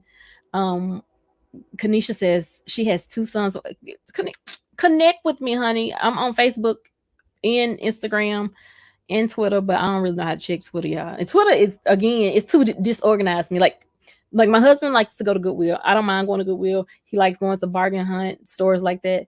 I'm thankful now that Burlington does have a little bit more. I don't like going in stores where clothes are just like you got to go seek and find. Who does that? My mind is already like that. I don't want to walk in somewhere and shop and it's like that, but he loves it. Dre said, Kanisha Harry, it just says how great and special God made you to be able to care for the 2 of them. Amen. I agree. And I bless you, because we got this little girl over here. She says, I have a 15-year-old son with autism. No, Iris said, hey, okay, autism mamas. Yes. So I feel you. A lot of common denominators with ADHD. I agree. CeeLo said, release the shame. Amen. She said 3 months. No fun for anyone. Right. And then she did something 2 extra weeks. CeeLo says, somebody going to open the blinds. Open them blinds. I'm telling you. And whoopings are not the cure. Chris, who's it? No, CeeLo, keep on working on it. BBK said, you better preach. Hold on.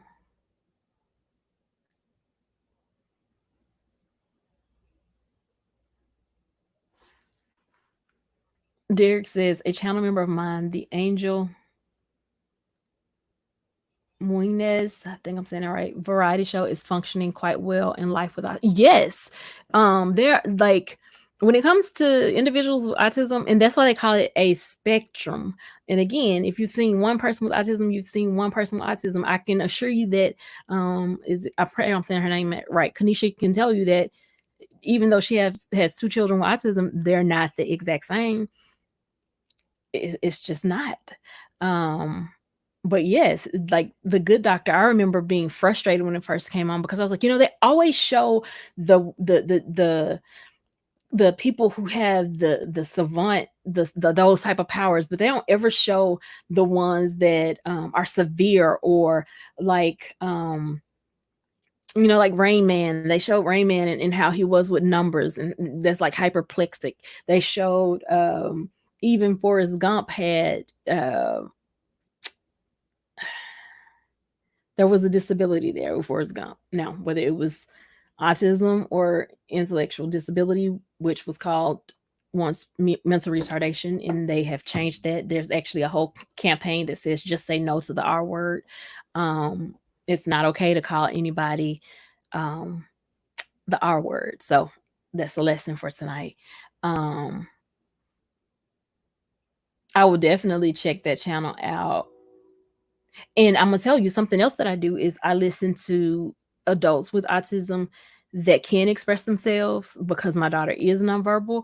And I find that some of the things that they have told me before that I was like, well, I don't agree with that because science says blah, blah, blah. But I'm looking at it now and it's like, dag, I wish I had a listen. I wish I had a listen. So I consider that a blessing. Like the center that my daughter is going to now is because I have a cousin with autism that can verbalize, and he gave a commercial so great about this place that I was like, well, let me go see about it then. He was like, I just think she'll love it. I just think she'll love it. I was like, okay, I'm gonna check it out. And so yeah. CeeLo says, I need to see pictures of that drill team. I don't remember that. Yes, ma'am. I was the only girl. It's in the yearbook. It should be. When you said that all you were into was doing the client's hair, a eureka moment host. Derek explained that. AW says sounds like a personal assistant. I think I need one. And CeeLo said reading Rainbow. Yes. And today's special Nickelodeon too. Yes. Um that's enough then proceed. Yes. I want to go back. So Derek, you said when you said that all you were into was doing the client's hair, that's a eureka moment host. I want you to expound. Hey Kanisha, am I saying that right? Hi. Hi. How are you? Hi. Did I pronounce it right? You did. Okay, cool. How are you? I'm good. How are you? I'm good. Hi everyone.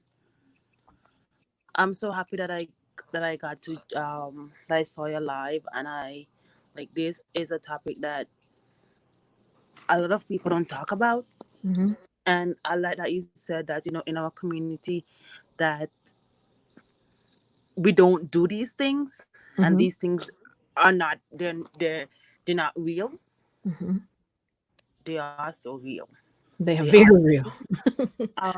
I've had people tell me that so I have 6 kids, Mm-hmm. and two of them which are autism, and then I have my baby. He is showing sign of it also, Mm-hmm. and like I this is the way I process it, and it gives me comfort. I see it as their brain is just different. Yes. That's how I see it. And Yes. I don't see it as a negative thing, because like I say, you know what? There's so much worse of disability out there. Mm-hmm. There's, this is just a mind thing. This is just the way their mind work, Mm-hmm. and God made them that way for a reason. Yes. Yes. It just required me to have a bit more patience, Yes. and I had to teach myself that, and I had to that, like it's especially my Arim, he, like as you say, when you meet one person with autism, you meet one person with autism. Mm-hmm. Because even though they have similar traits, they are two completely different people. Mm-hmm. Like, and a lot of people see Arim and they say, "Oh, I don't think he is," just because he is very outspoken. Mm-hmm. They say, "Okay, I don't think that he is," and I say, "Okay, you just see that, but you don't know him. Right. You don't know him."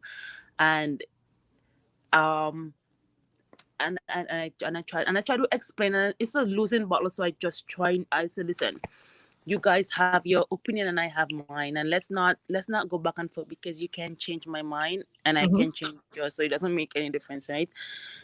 But Arim, he tests my patience, and sometimes I have to remember he he can't help it. It's just the way it is. Yeah.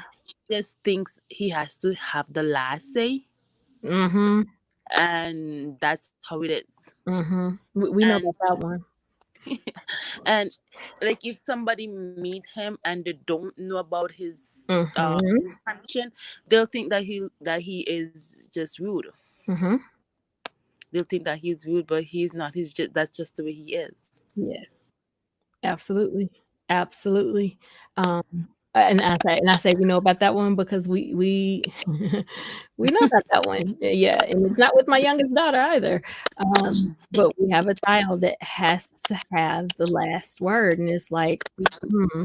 And there was a time when we didn't understand about the social communication disorder, because they just pull that from the autism spectrum, which was Asperger's in Yeah. 2013. And so when you have a child that is on the spectrum but on the Asperger's end, some days I do wonder. I'm like, man, they may have it like, and I don't like to compare because, Yeah. again, my child is nonverbal. I hate when they say low functioning, high functioning, and all Yeah. that, because I think they're all just strong in their different way. Just like every human, we all have our strong suits. Um, which we all have our strong suits. Thank you, babe. Oh, the last word, yeah. We all have our strong suits. But that doesn't make them any less, Yeah. in I don't know. So with my daughter, like, she may not be verbal, but she communicates. Okay. She communicates well. She lets you know what she don't want, what she does want, where she doesn't want to be, where she does want to be. It may not be by words, but her actions, they speak loud and clear. My Yeah. brother is the same way. He's not verbal, but his actions, they speak loud and clear. Put some food in front of him that he don't want. He's not gonna eat it, and he's gonna sit at the table. So he's hungry, but he's not gonna eat that. And so you think that you can outweight him and like, well, you're not gonna eat nothing, and you gonna wait and this Yeah. you gonna eat this? No, okay, you're gonna be in jail because you because their will is strongest. You quickly learn Yeah. how to pick and choose your battles, Yep. and yeah, yeah. That's like my daughter with her hair. It's a huge struggle.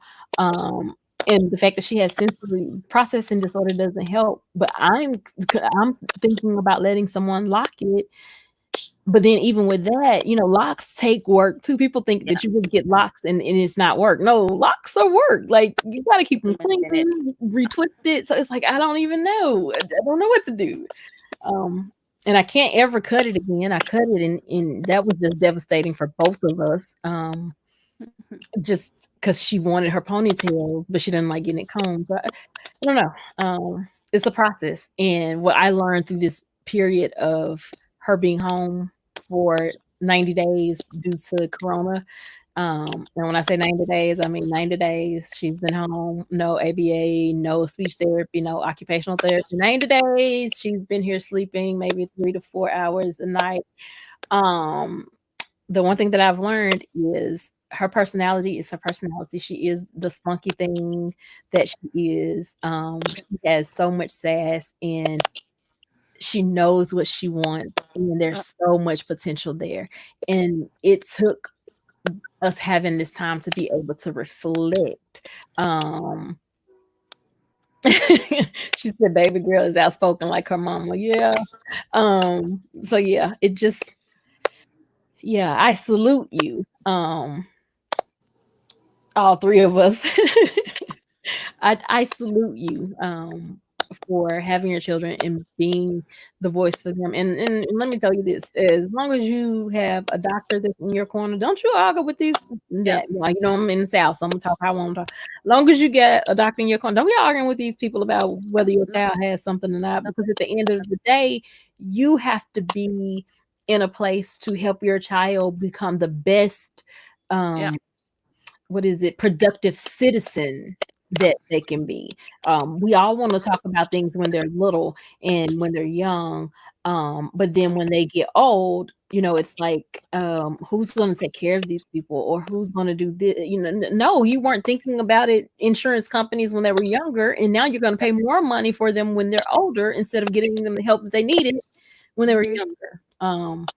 But again, this is why I know law like I do, because even today, my husband can tell you, I was on the phone for 2 hours with the insurance company and I got transferred to three different departments, spoke to four different people, and the fourth person thought she was going to let me off. And I was like, no, you're telling me I can't speak to the person that da, da, da, da. And she became a leader on. But and I told her, I said, this is frustrating because I'm the parent that's going to keep going. But most parents aren't like me. Most Yeah. parents just say, "That's it. I don't have the energy to fight for this. I'm not gonna." And it's not fair. Yeah. It's not fair. Our children need what they need. Do what you have to do to make sure they get what they need. We pay for the insurance. Yeah. Like, yeah. Well, that could be a whole nother topic. I salute you, Autism Mama. I don't know if you're in any groups or if you're on Facebook, but definitely you can connect with me.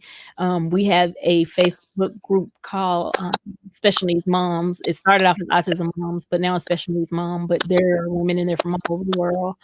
Um, I don't run the page, but there's women in there from all over the world.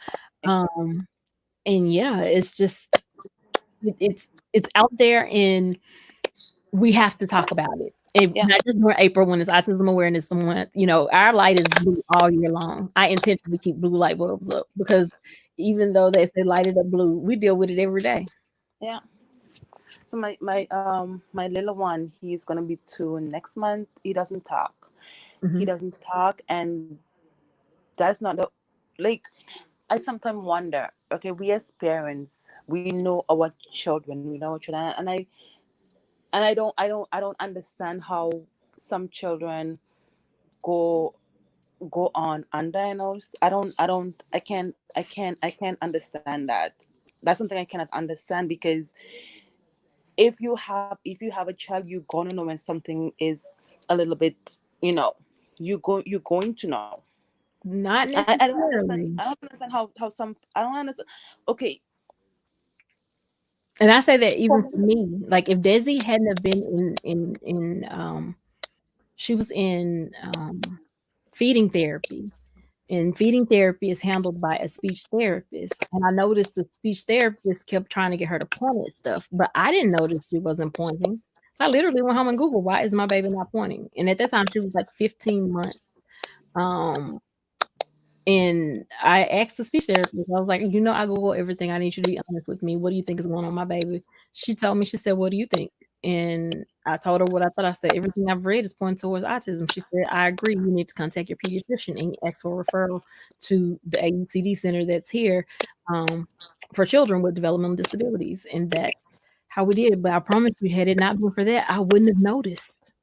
But okay, so for my first with Lucian, he's not my first, he's my third, and he did something when he was a baby. He was about maybe 9 months old. He did something, and I can't remember what he did, but that made me feel weird. Whatever he did, I can't remember what he did, but whatever he did, it made me feel weird.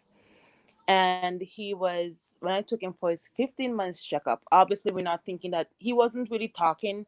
He Mhm, was saying words, but he wasn't really like having making sentences, mhm. which he should have been doing at that age, right? But we just chalk it up to, okay, he doesn't have anybody else in the house to talk to. He is just there by himself, so that's what we thought.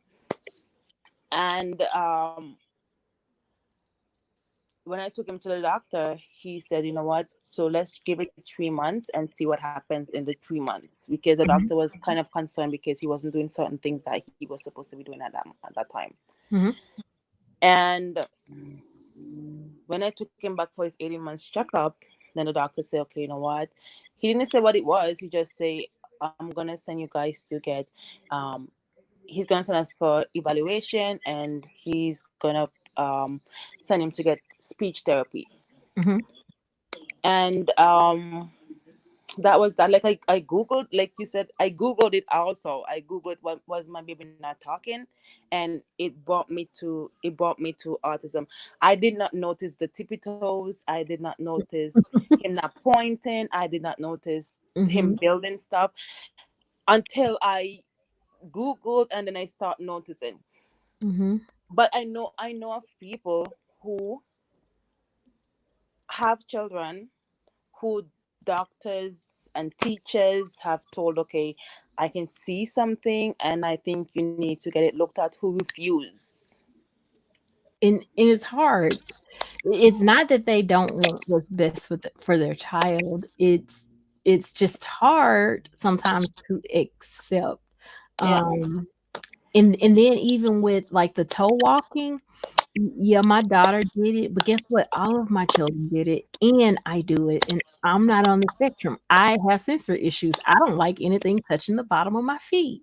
So I wouldn't have known that like that didn't seem different to me because Yeah. my It's not oldest walked on her tiptoes and is a fantastic dancer. So my aunt would see it and she was like, "You need to put that girl in ballet. You need to put her in ballet." And so I never that didn't cross my mind as weird because it's we all normal. did it. It's Yeah. normal. Yeah. Yeah. So my youngest now, he doesn't talk. He doesn't, and which I think he can because he does say mama when he wants me. If he's really really upset, he says mama, and I've heard Mhm. him say dada before. Mhm. And he tries to play peekaboo with me, so he say I see, but he doesn't say anything else. He doesn't Mhm. say anything else. He doesn't try to say anything else. And deep within, like, even though I don't know if he has ADHD or not, Kanisha. who hello. Okay, yeah, you went out. You said even though. Sorry, no, I got a phone call. No, I would say even though I understand what autism is and I know what it is, I am still scared to, because I'm gonna get him evaluated. I'm not gonna, because with Arim, he we thought he was, but we thought also because he started talking really really early. Mhm. So that was the difference between him and Lucian. He was talking, Lucian wasn't. So I spoke to like when he started doing stuff, displaying sign, we thought he was just mimicking his brother, Mhm. because okay, he was talking, he was communicating, and but I did try to bring it up with my doctor, and she said, I don't think so. He's just being a child. Mhm. So he wasn't diagnosed until he was 4 years old. Wow. And the only reason they listen is because I got a letter from the school. Wow. So he went to school. So, but on the other hand, Lucian was diagnosed at 23 months.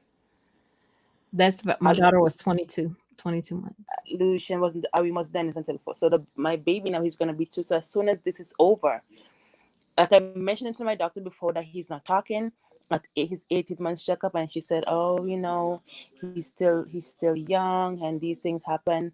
But I'm gonna make sure that I don't take that for an answer. If she doesn't want to give me she doesn't give me the referral, I'm gonna take him somewhere else because I need it done. Even though I know what it is, there's a part of me that is still like sad to, and I know that I'm gonna hear it, that he's autistic, and there's a part of me, that's sad because it is, and it's not because he is, it's because of the way that society is. You Yeah. know, we have been lucky enough not to ever, have anyone to discriminate every all the kids at the school, when my kids go, they go to regular school, but everybody is just so loving. And that's, but you know, the Yeah. older they get, then that's gonna change, right? And that's the hard part of being a parent. And I'm sure that's the hard part of being a parent to any child with a disability, with Yes. any children, and just add disability to it, and it's. Yes. Yes. So let me ask you just about your youngest child. Outside of talking, do you see any other signs? He does the whole tippy toe thing also. He um he doesn't do the pointing. He um he gets really, really upset for some, what's the word I want to say. He gets upset for reasons that I think he shouldn't be upset for. Hmm. And like really, really upset, like upset to hysterical crying. And that was something that Lucian did and still does sometimes. What else does he do? He and the laughing too, he does it. So sometimes he'll just laugh for no reason at all, and then sometimes he'll cry for no reason at all. Yeah. um yeah. I just know that as a mom, I will say, like, I'll never forget when the day that I took her, and it was like a God thing. It's like I've been fighting for this little girl since she came into this world. Um, but the day that I took her to be tested, I kind of knew, Yeah. because of speech therapy and OT therapy, and Yeah. we had this thing here with Ivana where once a month they would give these free classes to parents with children with um, autism. And the occupational therapist, of course, they can't tell you, but she would, after every appointment, give me this piece of paper like, I really think you should go to this. It's for parents. And I'm looking at like autism, somehow to help. And I really think you should go. I was like, okay, I'm going. And has her evaluation been scheduled yet? And so when we got the diagnosis, like, I just came home. It was my husband's birthday. I just came home. I told my husband we still celebrated his birthday, but then next morning I woke up and it was like a brick was on my chest, and I cried, I cried, I cried. But baby, I dried those tears up, and my husband can tell you, I don't think I've cried about that since that day.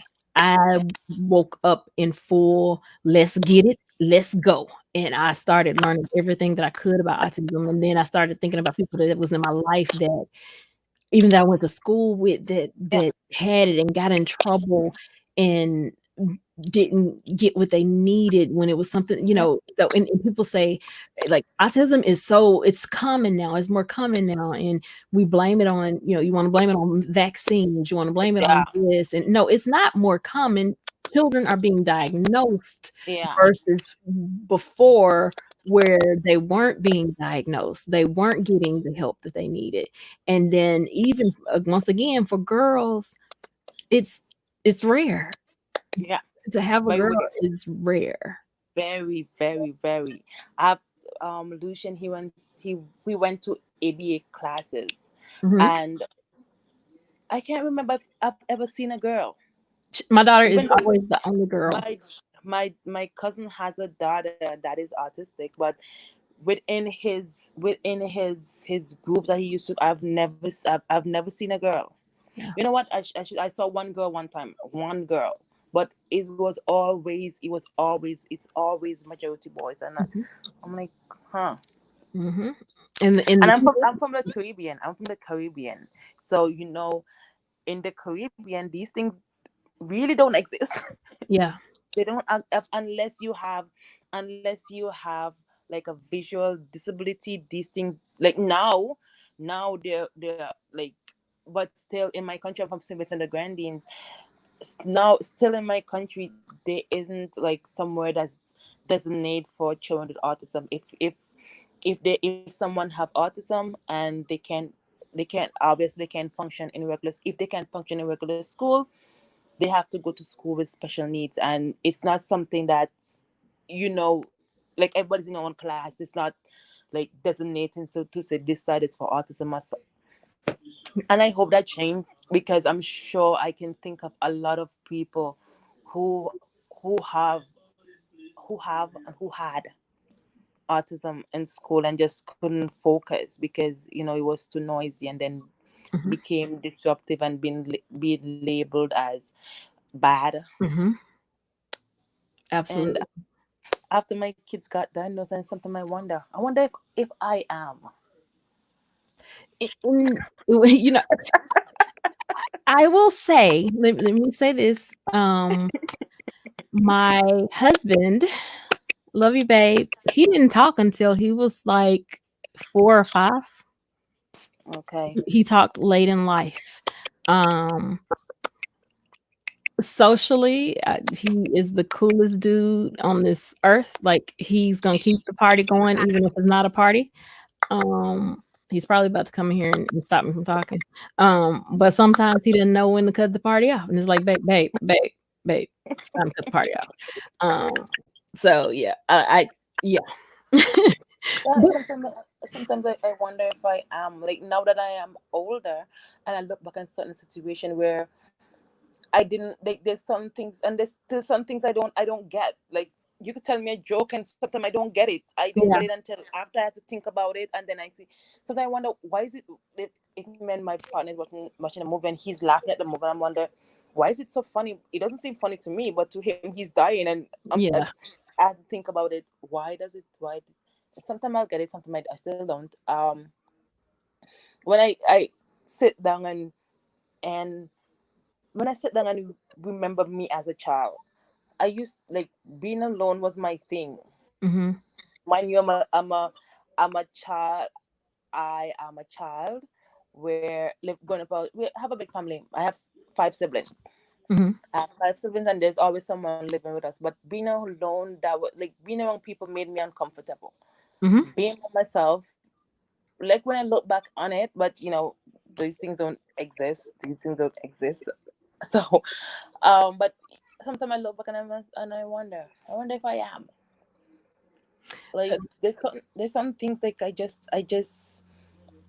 don't get. I just Yeah. don't. And it's okay. Like that's the beauty Yeah, of us in our individualness. Because I'm a delayed laugher sometimes. That's what I call it. And I mean, hey, yeah, it just, it, yeah, it's life, but that's our unique imprint that we put on the world and into the lives of others. And so I'm grateful that we get to do that, and that it helps us to be more mindful. CeeLo says lots of kids are falling through the cracks and not getting help. And Dre said, as CeeLo so true, the cracks are still way too wide for it to continue to fall through. And I agree. And that's why when you guys again see me being so passionate or talking about subjects, um, I'm here to be authentic, transparent. yeah, I don't mind answering questions. I'll talk to other adults that are going through what I'm going through. Not what I'm going through because it's just life. So living life like I'm living, or whose brain is different. Um, the key, I'm all about encouraging, and the reason why is because encouragement is important, yeah, even for my nonverbal child. If she does something good, and it's like, "Good job, woo, yeah, baby," her face lights up like, yeah. "Yeah, I Like did it, that. I did it, I did it." And so everybody, Yeah, yeah, needs that, and so yeah, it just, so that's why the channel is here. Like even tonight, y'all, to see 2 additional people in the chat to say, "Oh, well, I'm an autism mom." yeah. That is just like, wow, like, okay, God, I see what you're I doing, like it. I like but it too. Remember, just I had a live, and a mom came on there, and I felt so good, to have someone to relate to, because most of the time I don't have anyone to relate to, you mhm, know. mhm, But I felt so bad. I felt so bad for her because she was saying that she lives in. I think she said she lived in Italy. They don't. There's not much support.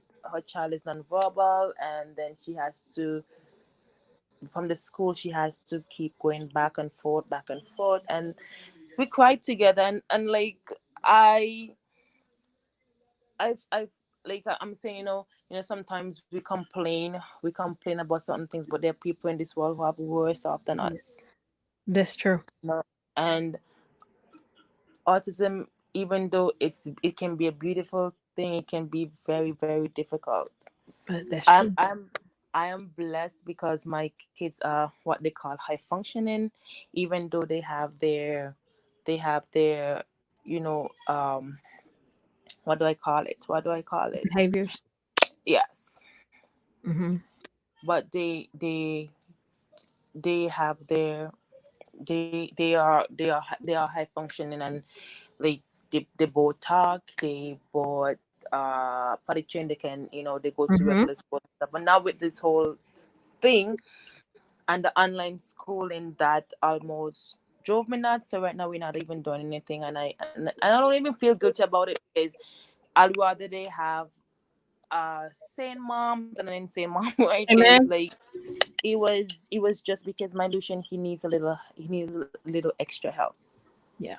No. He has an IEP, so he needs a little extra help. So you have to be very, very precise when you explain stuff to him. And like that was just it was just making me so. I have a lot of patience, but Yeah. with everything that's going on and then having to do that, it was just too much. It was just too much. Yeah. I went 2 weeks where I was really, really, really depressed, Hmm. and now we just trying to get by. Yeah. We're just trying to get by. So It's crazy. if I can encourage you in any way, it would just to be just live life. Like Yeah, someone saw my daughter Monday, and they was like, "She's grown so much, and she's only been home for the last 90 days. She's been home, but sometimes they just need that. Like that when I had before I had my brain surgery in 2016, I was at every therapy appointment. There was no taking my baby behind the door and I sit in the waiting room. No, I'm going back there too to see what you do so I can work on it at the house so we can make sure it's done because Temple Grandin said her mama said you gotta work. And that was the only other person that I knew autism at that time. And it's crazy because I fell in love with her mother in that movie before I ever had my child. Um, and so I was learning, and what I saw was my daughter saw her dad as this fun guy who she loved to snuggle with, but with me, she avoided me because she knew that with me, she had to work for what she wanted. And after the brain surgery, I realized, like, you know what, their lives will go on if I'm not here. yeah, And then when my mom passed away at the end of 2017, and I had to get my brother, my mom' biggest worry was what would happen to my brother when she's gone. He's living his best life. Like he's adjusted better than all of us. Like he is truly living his best life. And so that taught me, wait, stop worrying about things that yeah, you cannot control. yeah, You can't control it. Enjoy the moment that you have. Most importantly, and this isn't to uh put on a sense of, it's just to give you a different perspective. So I have a friend that I met on this autism journey. Actually, the same day my daughter was diagnosed, her son was getting his first chemo treatment, and he had autism, and he's not he was considered low functioning, nonverbal, and she even created a whole place here in our city for him, not just for him, but for kids like him. So because at the time they weren't even doing ABA therapy, and he went through chemo. He went through the different things that he needs to go through. He would go through remission. Eventually, he passed away. And the one thing that she said and still says is, I wish I hadn't have wasted so much of my time with him trying to conform him to this world, yeah, and that I would have just allowed him to just be him and enjoy those moments. And that rings in my head a lot now, um, because I want my child to um, enjoy life as herself. I don't think the world, how can I say this? I don't expect the world to adjust for my Yeah. child, but I do expect the world to accept my child. Yeah. And Yeah. I will help my child adjust to the world. But the world's job is to accept my child. Mm-hmm. Mm-hmm. Most people won't agree with me on that.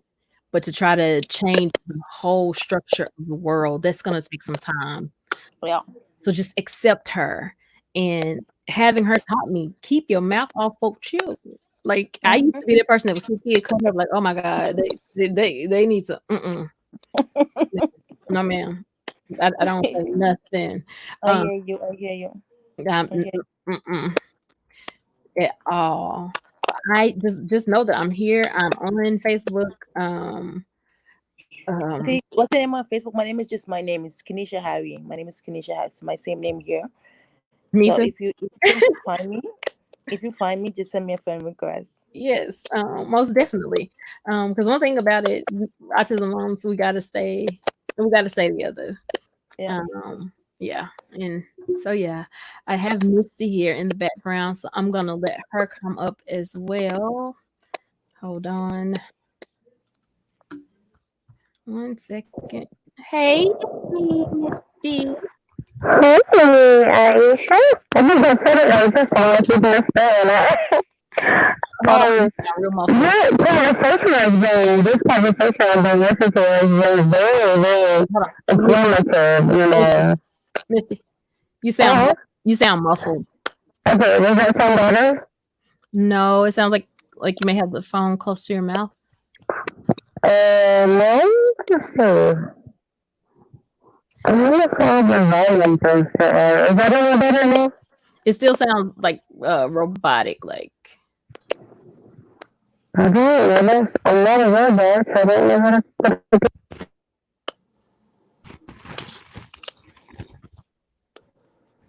do I'm trying to think. that's a little better. That's a little bit back. Is that better like that? Yeah, it's a little better. Yeah. See, Maybe maybe you what? sound muffled, a little muffled. Yeah, I have. You know what? I had a fan on. I wonder Better if now. that was. That's Is that better. Better now. better? Yes. Okay, that's what it was. I had a little fan turned on. Oh, okay. Um, yeah. I was listening to all your story, and does ADHD fit in here somewhere too? Because my son, he has ADHD. Oh yeah, Um, the whole life was really about me finding I didn't get diagnosed until I was 34. wow. See, he really, I kind of thought that Trey had it, Mhm. when when he was maybe 3 or 4, because no matter how much like timeout or little spanking or just any little thing, Mhm. he would like go right back to the same thing, like jump on, just I mean just everywhere. Mhm. So when he was 5, the teacher, approached me and was like, yeah, I think he's really got it. So I took him to the doctor, and I went with it after trying it for so long. Like there was one teacher that was prejudiced toward him. So I took him Mhm. out of the school and switched him to another school because my son's mixed. And I'm sorry to say that, but it is just the truth. It's how I felt at that time. Mhm. And so I took him from there and moved him to a different school, and he did better. But he was on like a low dose medication, and Mhm. he did. It was a constant, like I had tutors, I had everybody. He never failed a grade. He did really good. I had IEP. I mean, just anything you could think of in the school, I had to try to help him with, what he could do. So, of course, then like 7th grade came and he was like, Mama, I'm so tired of this medicine. And so, of course, we would take, breaks like people do, like they would Mhm. take the break and see how well they're doing. Summer and weekend. So, yeah, yeah, like like something like that, and or summers, or however that she can do it. So so we did that, and after the 7th grade, Trey worked really hard. I mean, he focused and he worked so hard, Mhm. and I bought the thing of medicine, because school was getting ready to start, and he was like, Mom, let me just try to go a few days without it to school and just see how I do. Mhm. So, I mean, he's always been pretty mature. So he went to school and he actually has not been on any medication since 7th grade, and he was actually, did really good. But I still saw some of the tendencies and things like that, and a Okay. lack of patience and stuff. But he worked. He really worked with it. He read books. I mean, he really took upon himself, to kind of get himself motivated to try to, I guess you'd say, work with the behaviors and stuff that he had, once he was mature enough to understand what was going on. Mm-hmm. And he's in the Navy.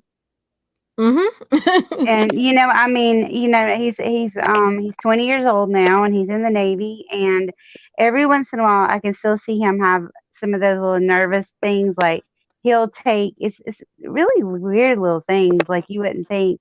But he'll take a pen and he'll like do it like back and forth, like Uh-huh. I can't show you because of course I'm in here like this. I'm looking Pen crazy. pop. Yeah, the pen tops, and he'll take like a little pen and he'll like shake it back up. I mean, even to this day, at 20 years old, he still has his, habits that, like, I guess helps with the anxiety or something like that. Mhm. And I know what they are, so they don't seem different to me. And other people will be like, "Why is he doing, he doing that or whatever?"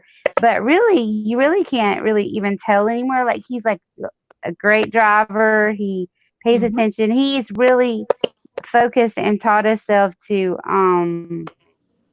along with, good gosh, it was a journey, because how staying at the school, fussing with some of the teachers, not really fussing, but just agree to disagree and trying to keep going and pushing and everything like that. But If I was yeah, at the IEP table, we're not agreeing to disagree. You're gonna get this kid, and I was fighting for children that wasn't mine. You're gonna get right, a kid. see, that's true. Like, we had to like, I had to tell him like this is what I want and everything. But when Trey graduated, he graduated early, like in December instead of May of that year, and he was a go getter. Like, he went ahead and he just did everything that everybody else was doing. He was just trying really hard, and after that, he worked for about a year, and then he, um, joined the Navy. I kind of didn't want him to because he's an only child, and But Mhm. anyway, he joined the Navy, and now he's been in the Navy for about 9 months. He's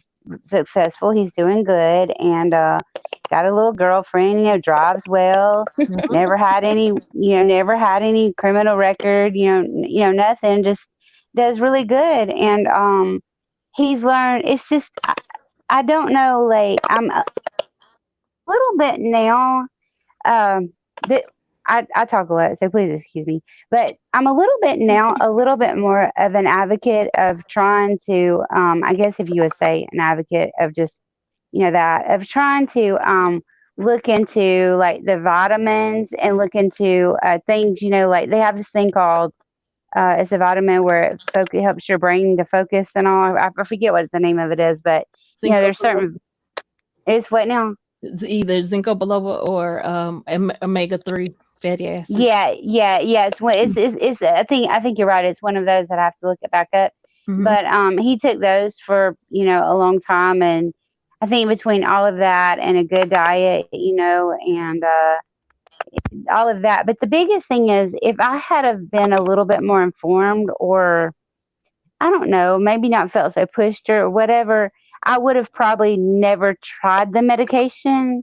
I probably would have tried all of the training things, when I say training things, like the the ways to focus and put more Tool. emphasis on that. Yeah, and just use the medicine as a last resort because everybody is so quick to oh, they need medicine, and um yeah, they do, there's some that do, and it's all in its good place, but then there's sometimes that I feel like I could have did better by like working with him more to what am I trying to say, to get his actions kind of under control so that he can handle some of it I just better, I guess.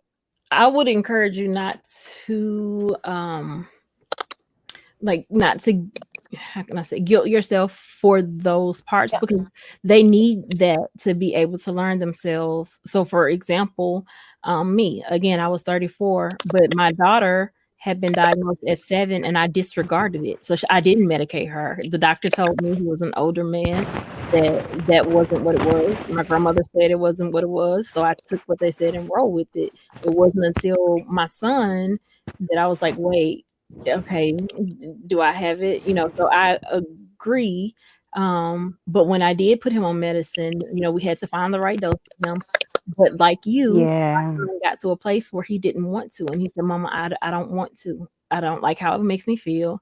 And to this day, he's not on. Neither one of them are on medication. Right. And it's amazing, how sometimes they, can get to that point, and then of course, sometimes it might not work that way. Everybody's so different, but um I think it everybody just has goes the ability if you are self-aware, and that's kind of where I right, right, rest my yeah. head is being self-aware. You got to know what the Mhm. diagnosis is. You have to know what it stems from. You have to know the things that exacerbate it. You have to know um, tools to uh, socialize. You have to find ways to work on your anxiety or your patience, or and once you get there, you don't necessarily have to have medication. My goal would be for children not to necessarily be on any type of medication, but I don't medicate Definitely. shame anyone either,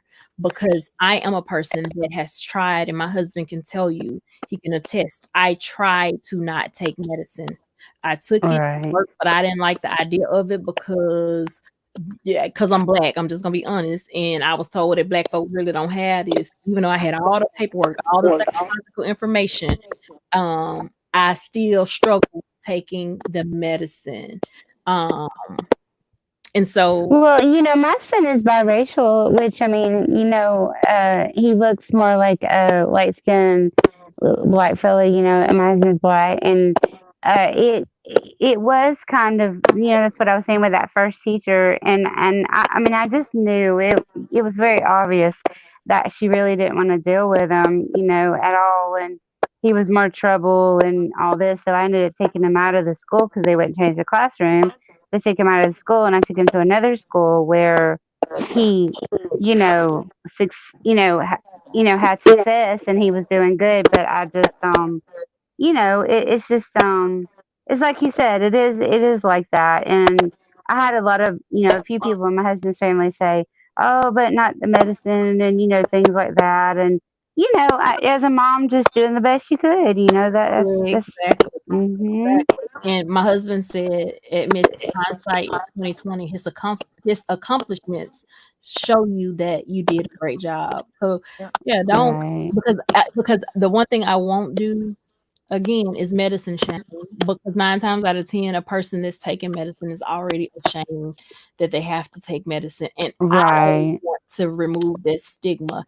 And though I take medicine every morning and drink a cup of coffee by noon, I still struggle sometimes with focusing and concentrating, and Right. I'm still somewhat ashamed.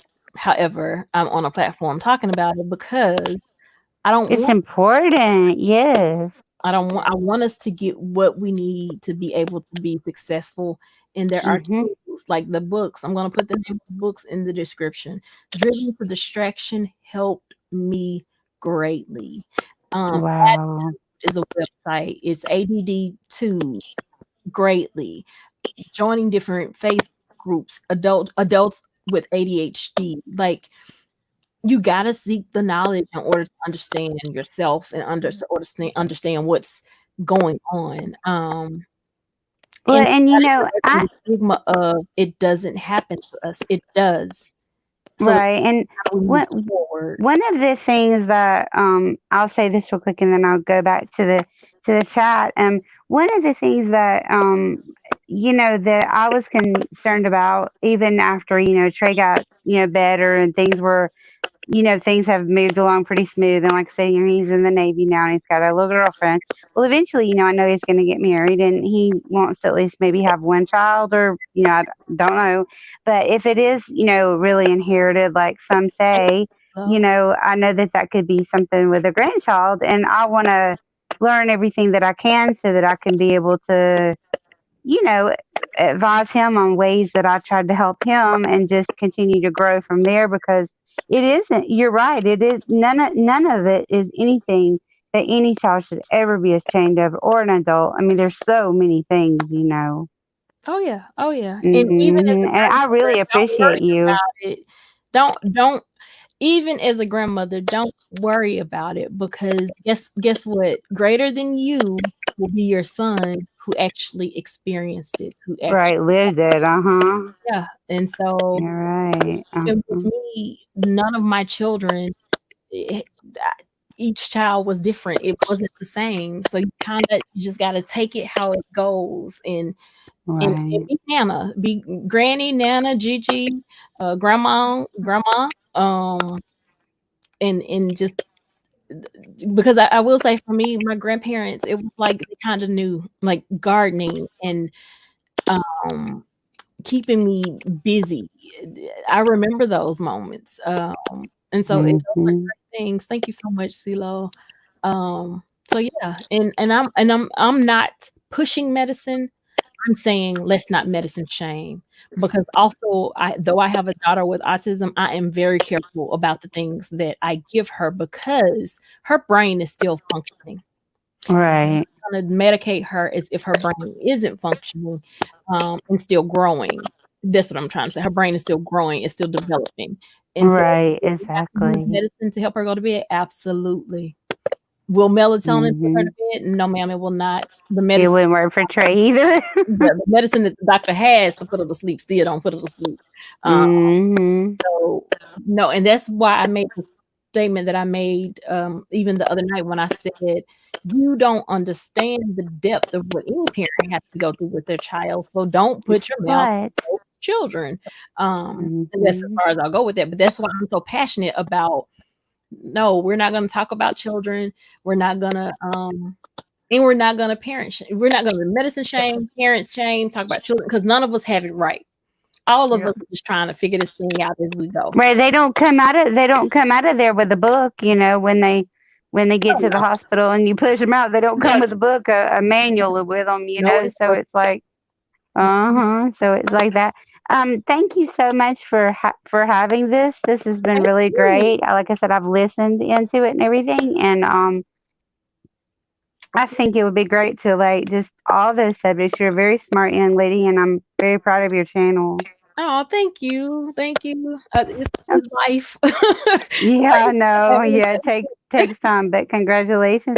Well, I'm gonna go back down there and thank you. Thank you for coming up. Thank you so much. Like when she said he has a little girlfriend, that makes me laugh every time because that's that's what the boy's dad, he says, that's one of the things that he talks about when they have a girlfriend, how they're gonna be when they have a girlfriend. So with them to say he has Well, a girlfriend, that makes me laugh. all I can say is pray in advance because just like they can be rigid about everything else, they can be very rigid about their girlfriend. And yeah, and yeah. So yeah, when they're in love, they are in love. Be careful. Um, Mrs. Smith, yes, those girlfriends, yes. But I think even in any parenting, it's our job to help guide our children, but not necessarily make all the decisions for Yeah, them. And I know that sounds so like you're the parent, yes, yeah, but we only have them for such a short time, like at 18, that's it, 18 years. And the Bible says that a person three can live 3 score and 10, so that's 70 years. So out of 70 years, we only have 18, not even 18, because at 18 they're considered grown. So we only have 17 yeah. to try to put everything into them that we know. And so the best way to do that is by helping them develop who they are Mm-hmm. so that they can be confident, strong, independent. And like even with my daughter, the youngest one, like, we just have to work on the independence because baby, she is definitely confident, strong, courageous, brave. Like I love the fact that she's not bothered by much of anything. And it's like if I had a little bit of that unbotheredness, I'd be all right. Me I'd be all too. right. Yeah. Yeah, So my sons are to I and I like that. I like that. I like that. Especially in my Luchin, like he's just so unbothered. I mean, can be a little bothered sometimes, but Luchin, he's so unbothered. He's just this cool little boy who now he can he can kind of and sometimes you can see him trying to describe his feelings and try to stand up himself a bit, but mhm. sometimes he thinks that everything is a game sometimes, Yeah. but it's just so it's amazing to see, to try to just try to sit through their eyes, Yes. it's and it hurts my heart sometimes to know that there are children out there whose parents are not as understanding, who Mhm. don't, when it comes to children with autism, Mhm. who are not understanding, who don't understand the reason they do what they do, or the reason they cry because Mhm. they don't like certain things. Like they're both picky eaters. I've had a bunch of picky kids, but and I've learned not to, when it comes to that. I can't win. Mhm. I can't win, and that's not something, like I tried, and that's not something I can. It's not something I can. It's not about I can win. It's either I give them what they want or they stop. Yeah, because they can hold out. My Yeah. mentor told me that she went 11 days. Her son went 11 days Oh without my eating God, I'll die. because somebody Die. told her if you don't feed him, he'll get hungry enough to eat. He Yeah, held out for 11 days. So yeah, she had to figure out ways to she would make waffles and sneak things in. And that's just like with us, our daughter protein levels were low, so she has to have 4 cans of Pediasure a day, even at 8. But we get green. She used to eat green beans and she stopped. That was the only vegetable she ate, but then she stopped. However, I make my spaghetti with the zucchini and spinach noodles, yeah. and there's some green vegetables. Just however you can get it in. We have to My try to my do that. kids won't eat the vegetables. They won't drink milk. The only fruits I can get them to eat is bananas. Sometimes they'll eat a little apple something, but when it comes to anything else, they won't eat. I really won't touch meat because he says it's a living thing, so he won't eat it. So I said, "Do you know what chicken nuggets? How chicken nuggets is made?" And he says, "It's not meat."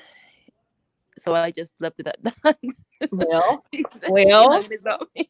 he He said, might be "Eat that." on something. Yeah, 'cause I said, why are you eating chicken? That's a living thing. He may be onto something.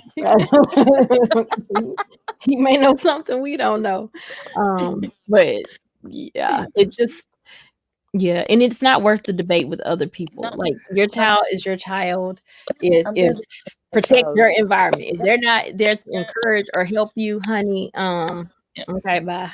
No, I've learned a long time ago. Like, I don't want to. If you think my children are not autistic, that's nice. That's good for you. Mhm, Thank you for feeling that way. Like, you can change my mind because I have to live with them every day, so I know them. mhm. I know them, so you can watch them for a little bit, and you can say, oh, I don't think he's because he's so outspoken, or he's playing with other children.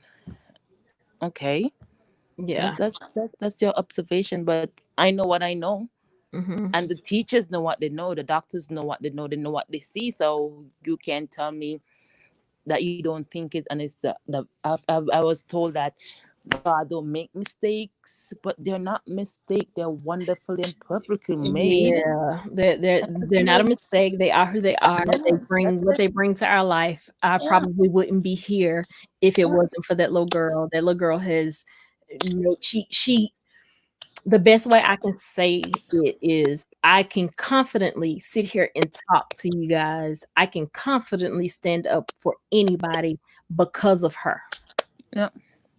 because of her. She has taught me everything that I know. She has given me power that I didn't even know I had. She has given me wisdom that I didn't know I had. My children even say my level of patience. She's given me patience that I didn't know that I had. And when it comes to, I will say this just because I heard you say that, my child is autistic, and there's debate in the autism community about like how people with autism want to be referred to, and you have some people that who are adults and can speak for themselves and say they are autistic, and you have some that don't.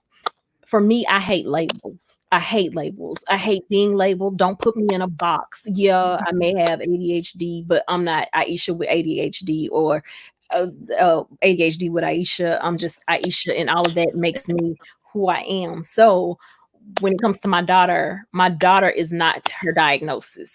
The Yeah. diagnosis is just a part of my daughter. So I have a beautiful, strong-willed, intelligent, vibrant baby girl that has a diagnosis of autism. But Yeah. I don't ever say my daughter is autistic, and I'm not telling you to not do it. I'm just explaining to you why I don't do it, because she's so much more than that diagnosis. I hear you. I And hear that you. diagnosis will not define her. And that I mean, it will never define her. It gets her what she needs and the tools that she needs to get to where she needs to be. But I'll never let it define her. Never. I'll never let ADHD define me. Never. Um, it's just, you know, it's our brains are a little different. Yeah. Einstein he was on the spectrum. A couple of people that was on the spectrum. Yeah. So it's like, yeah, yeah, and so That's what it kind of I yeah. I remember when he was diagnosed. As soon as the doctor, because mind you, when he was diagnosed, other Oh, than thank for you, me, BBK. You make other me cry. from me, other from me, like reading about it and watching a few YouTube video. Um, the only other times I've heard about it is watching a movie where the ladies in the lady in the movie, her twin sons had it, and Mhm, then I heard my sister said long time ago that she thought somebody was. mhm, So when the doctor say, I think he's on the spectrum, like I just start bawling my eyes out in front of her, and she said, you know what, she's trying to comfort me, and she says, listen, what you thinking of, what are you thinking of, because like to me it's a foreign word, I did not understand it, I didn't have any knowledge about it. And she said, what are you thinking of, it's like it's not that. And she's telling me, she say, Steve Jobs, that mhm, that Apple guy, mhm, he's on the spectrum.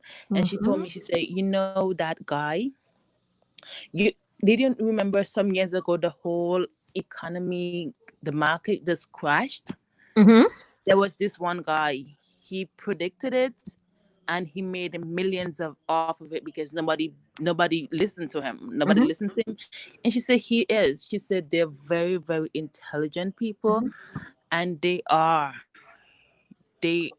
like, sometimes I look at especially my Ari, and he, like, they're into computers. mhm, How they know what they know about the computer, I do not know, because we didn't teach them. mhm. We didn't teach them. They don't go to school for it, but they just know. And I say, how did you know that? And he said, my brain told me. Yeah, so my daughter has had an iPad in her hand since before 2, and that's because she took my oldest daughter iPad.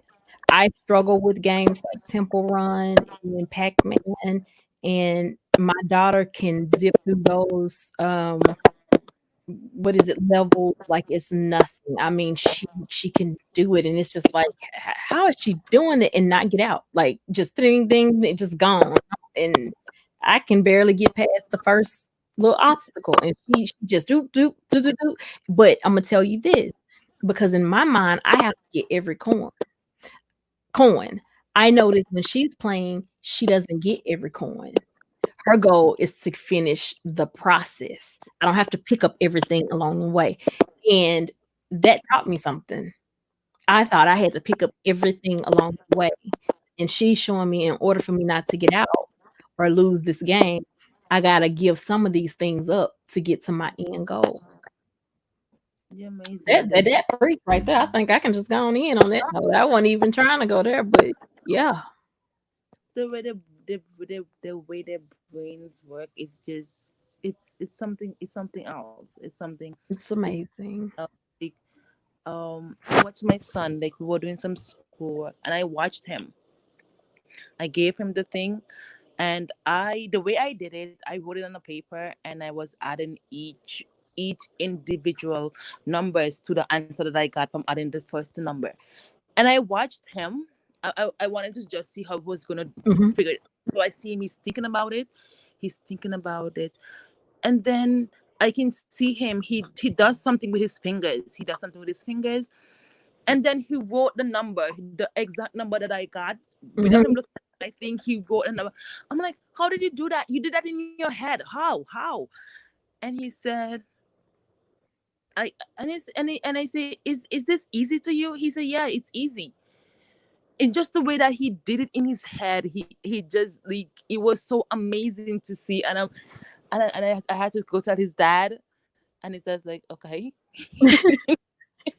It's something about dads that don't worry as They much don't, as no, moms. they don't understand. Like, to me, that's amazing. It's like, Yeah. Something about this that just, they just like, it's life. Yeah, doing good. Great job. Coach Wyatt says, after 18, my dad always said, if you're happy, I'm happy. I'll give you my opinion. You do what you want with it. I'll still support you. And then he says, since day one that I met you, you've been Aisha. That's all I know how to be. And like, I'm kind of thankful that that's all I know how to be because, yeah. Yeah. when you said that, I sometimes struggle with myself. I sometimes struggle with myself. Um, I sometimes wish now I teach myself. I've been teaching myself for years Hmm. to you know I don't know what I'm trying to say. I Embrace have taught you. myself. I've taught myself to stick up for myself a bit, because Yeah. there are times when I didn't know how, Hmm. because uh, I don't know why I didn't. The way I view the world, Hmm. I had to come to a realization that everyone don't think the way I do, and everyone Mhm. is not going to. Everyone, like, people are mean, and Yeah. it took me a very long time to understand people are not going to look out for you the same way that you might look out for them. People don't think the same way that you think. Mhm. And that was a really sad truth that I had to teach myself, Mhm. and that I don't have to seek validation from everyone. Yes. I don't have to say yes to everyone. Yes. I have to, like, looking out for yourself. It's okay. It's Yes. okay to actually look out for yourself. Yes. Yes. And Yes. And that's one of the reasons why I said, and I don't know who. I know it's somebody's quote, but comparison is a thief. So we shouldn't compare. And you get to control your atmosphere. You get to control your environment. So always, I can't get enough, protect your eye gate in your mhm. ear gate. Protect the things that you allow yourself to see. Protect the things you allow yourself to hear. There's a quote that says, "Parents, be careful how you it circulate on Facebook. Talk to your children because you will become their inner voice." That is true. Yeah. So I had to even learn how to um, unsay some of the things that were spoken over me as a child. Like I, I, one person is in here, but honey, I was called Rosemary's baby. That's just how quote unquote bad I was. Mm. So yeah, yeah. But I don't one of the I guess my biggest validation seeking things were from my father, and for some reason it just happened this year. But I was like, you know what? I mean, and truthfully, my oldest daughter taught me that, and I'm okay. I don't seek validation. My only expectation is from God. Um, he only is my rock and my defense. Yeah. Um, and I shall not be moved. And so that's who I rely on, God. He's my shield. And as long as I'm satisfying him, I'm good. Even with this, with doing YouTube, it was a push. I knew that God led me to do it. But if I can change one person way of not just way of thinking, but thinking about themselves and not in a negative way, but to help them see the positive aspects of themselves, then hallelujah, my job is done. Like, I, you know, I can't ask for much more than that. I can't, and even to like to meet I can't say enough. Another autism mom, and you have two children, and here I am. I went. My husband can attest to this. We went to the neurologist so we could get some help. And we were trying to get a sleep safe bed, and the neurologist comes in to see my daughter for the first time, and she goes, "Whoa, she's like 5 kids." Ma'am, that's why we're here. Um, That's why we're here.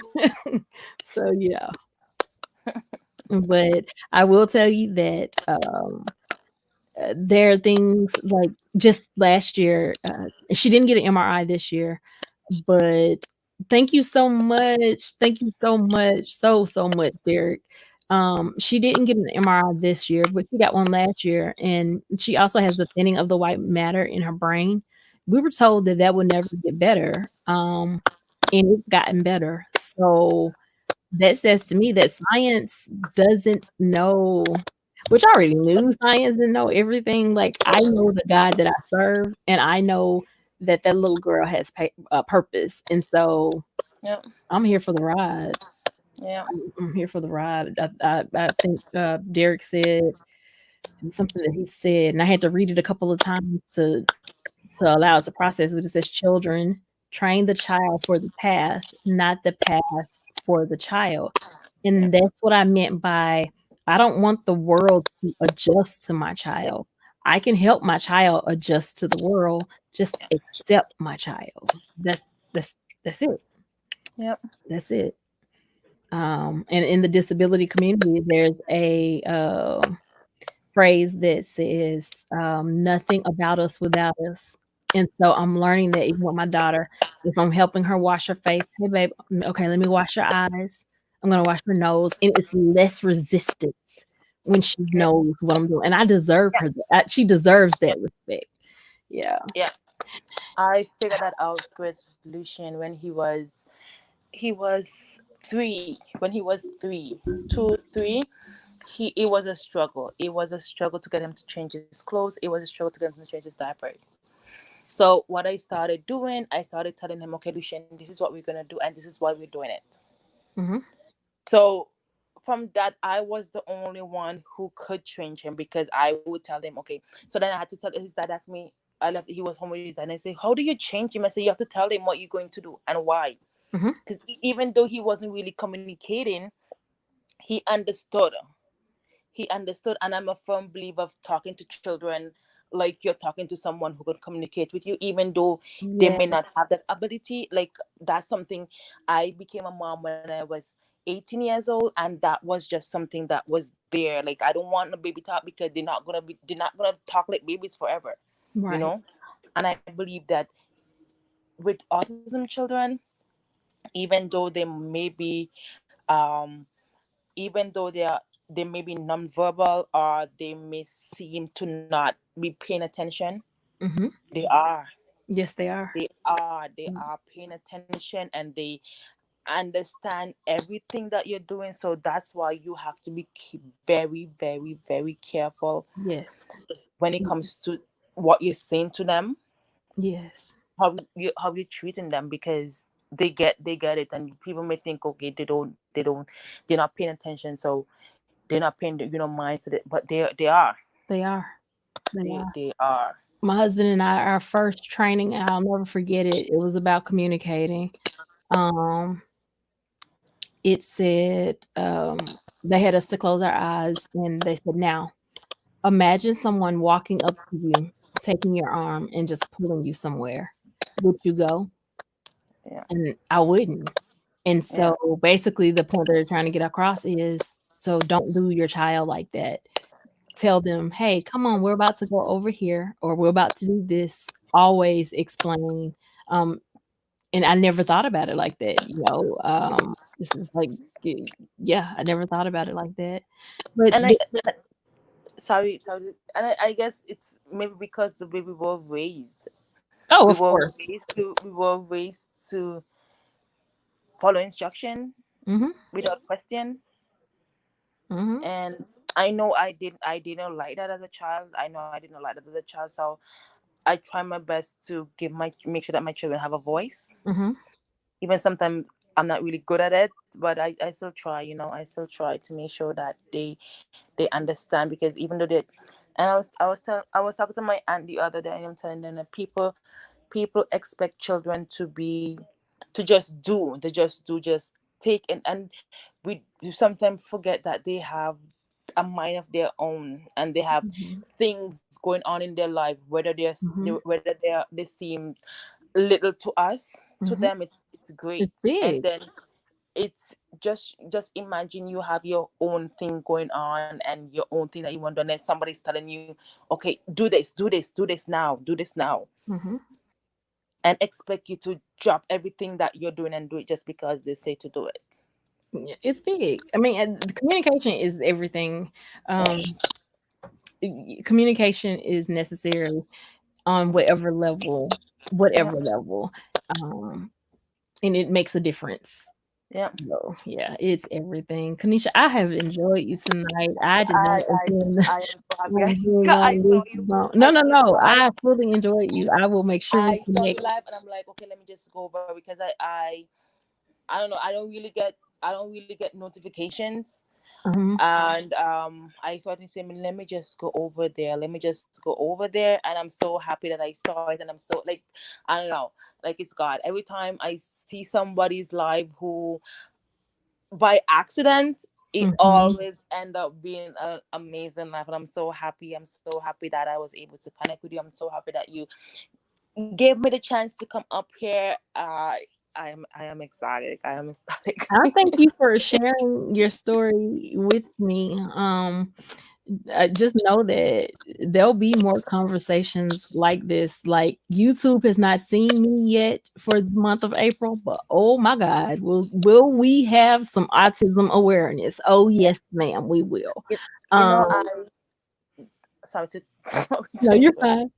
I did, like, I don't know, and I know I shouldn't, like, at the beginning of October, of April. If you go to my page, I did some live. I did a video sharing our story and stuff, and I was going to do a live every single day, just talking about. But I don't know. I think I got a little discouraged. I did not get um the response that I thought I would have.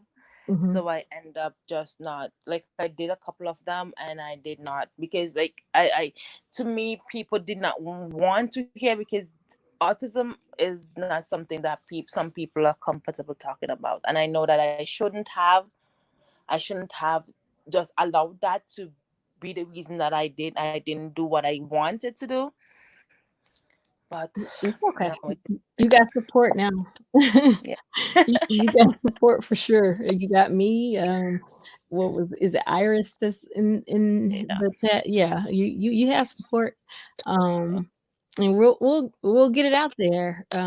Again, we're just small embers, but we can cause a wildfire. So yeah, we'll get it out there. That's for sure. I'm thinking of how I had some ideas in my head as to how I could, get my baby, um like, share his story out there, Hmm. because I'm sure there are people out there. Because one thing I remember, my my uncle has a son, Hmm. and when he came, there was this Christmas thing, and I felt so bad. I felt so bad that I said it, but I just could not say it, because I saw him and I saw Lucian in him. I saw everything that Mhm. Lucian was doing, he was doing. And I asked someone, I said, is he autistic? And she said no. She said, why? She says, Lucian is autistic, and Lucian has autism, and everything that he does, your son is doing. Mhm. And turned out, like, I told her that, and I felt bad. I felt bad immediately after I said it. I felt bad. Mhm. But I guess she may have noticed something, because after I told her, she went to a doctor. Mhm. She went to a doctor, and indeed he was. Mhm. And then she told me, she said, if you didn't say something, I probably may not have. Mhm. I may not have at the time. I did, even though I did feel myself. I'm trying to figure out ways that I can put my make videos with him, just Mhm. to, in case there's somebody out there who can benefit from it. Because in my heart I know that he is. In my heart I know that he is. Even though I would love if we can go get him diagnosed and they say that he isn't. Mhm. Not because there's anything wrong with the diagnosis. It's just that, Oh, I understand. the way the world is. Uh, It's just the So way the let me world. tell you, like on this channel, and I know there are some channels, and I probably get a lot of hate for this. There are some people that say I would not change my child for anything in the world. A lie. I will, if they had medicine, if there was something that could be cured, if there was, I would give it to my baby. Now, I'm not finna do any drastic stuff like chelation or anything like that. I actually had my daughter levels checked and they're fine, but a lie. If because the world isn't ready for her like this, so a lie. If I can make her life easier, fix this, and things just go, yes, I would. Yeah. Yes, I would, and I ain't ashamed to say it at all. That's the But truth. especially, my Arim, he he is fine. He can stand up for himself. He can stand up for even though he is who he is. Crystal But G said, "Do what you gotta do." I'm trying to tell you, I would. when it comes to him, but my Lucian, if I can, if there's any way I can, like, Like this is just a whole help him. nother topic, but I Yeah, even researched years ago before CBD became something that was acceptable for children. I researched cannabis in general for children with autism because I'd seen through studies what it did for children with seizures and how you had children who were having like hundreds of grand mal seizures a day. And like you can look at it on YouTube, and their parents moved to states that allowed for children to be treated with cannabis, and it reduced the seizures. It reduced anxiety. It reduced. So yeah. So I'm like the wrong person to even talk to about some of this stuff because I have my ultimate um thoughts about some things that isn't popular, yeah, shall I say, with most people. But yeah, the beauty of it is, even when I do see somebody, I've only maybe 3 times seen a child that I was like, "Oh God, oh God, oh God, oh God, oh God." And my words are, "I think you should go get your baby tested." I hadn't figured out anything better than that. yeah, Um, and the response is usually why. And I'll tell them what I see, if it's joint attention, whatever it is. And I'll always finish it with, "I'm not a professional. It's yeah. just best to be safe than sorry." And what they do with it from there, it's on So them. yeah, I Mhm. remember I have a cousin. She has a daughter, and she she she's autistic. And I remember one of my cousin, she's older than Lucian, and this was after Lucian was diagnosed. She called me and she said, I took her somewhere, and then this lady, she came up to me and she held my hand. She said, I think you should get your daughter tested for Mhm. autism. And she said, and I and I gladly, just told her, okay, so you know what, if I say, do you think, and she says, sometimes I notice stuff, and I say, okay, I gladly explained to her, because when I was there was nobody to explain it to me, like nobody that I knew Mm-hmm. ever, so I said, you know what, just go to the doctor, explain why, and she we had a whole conversation about it. She said, yeah, she's gonna go.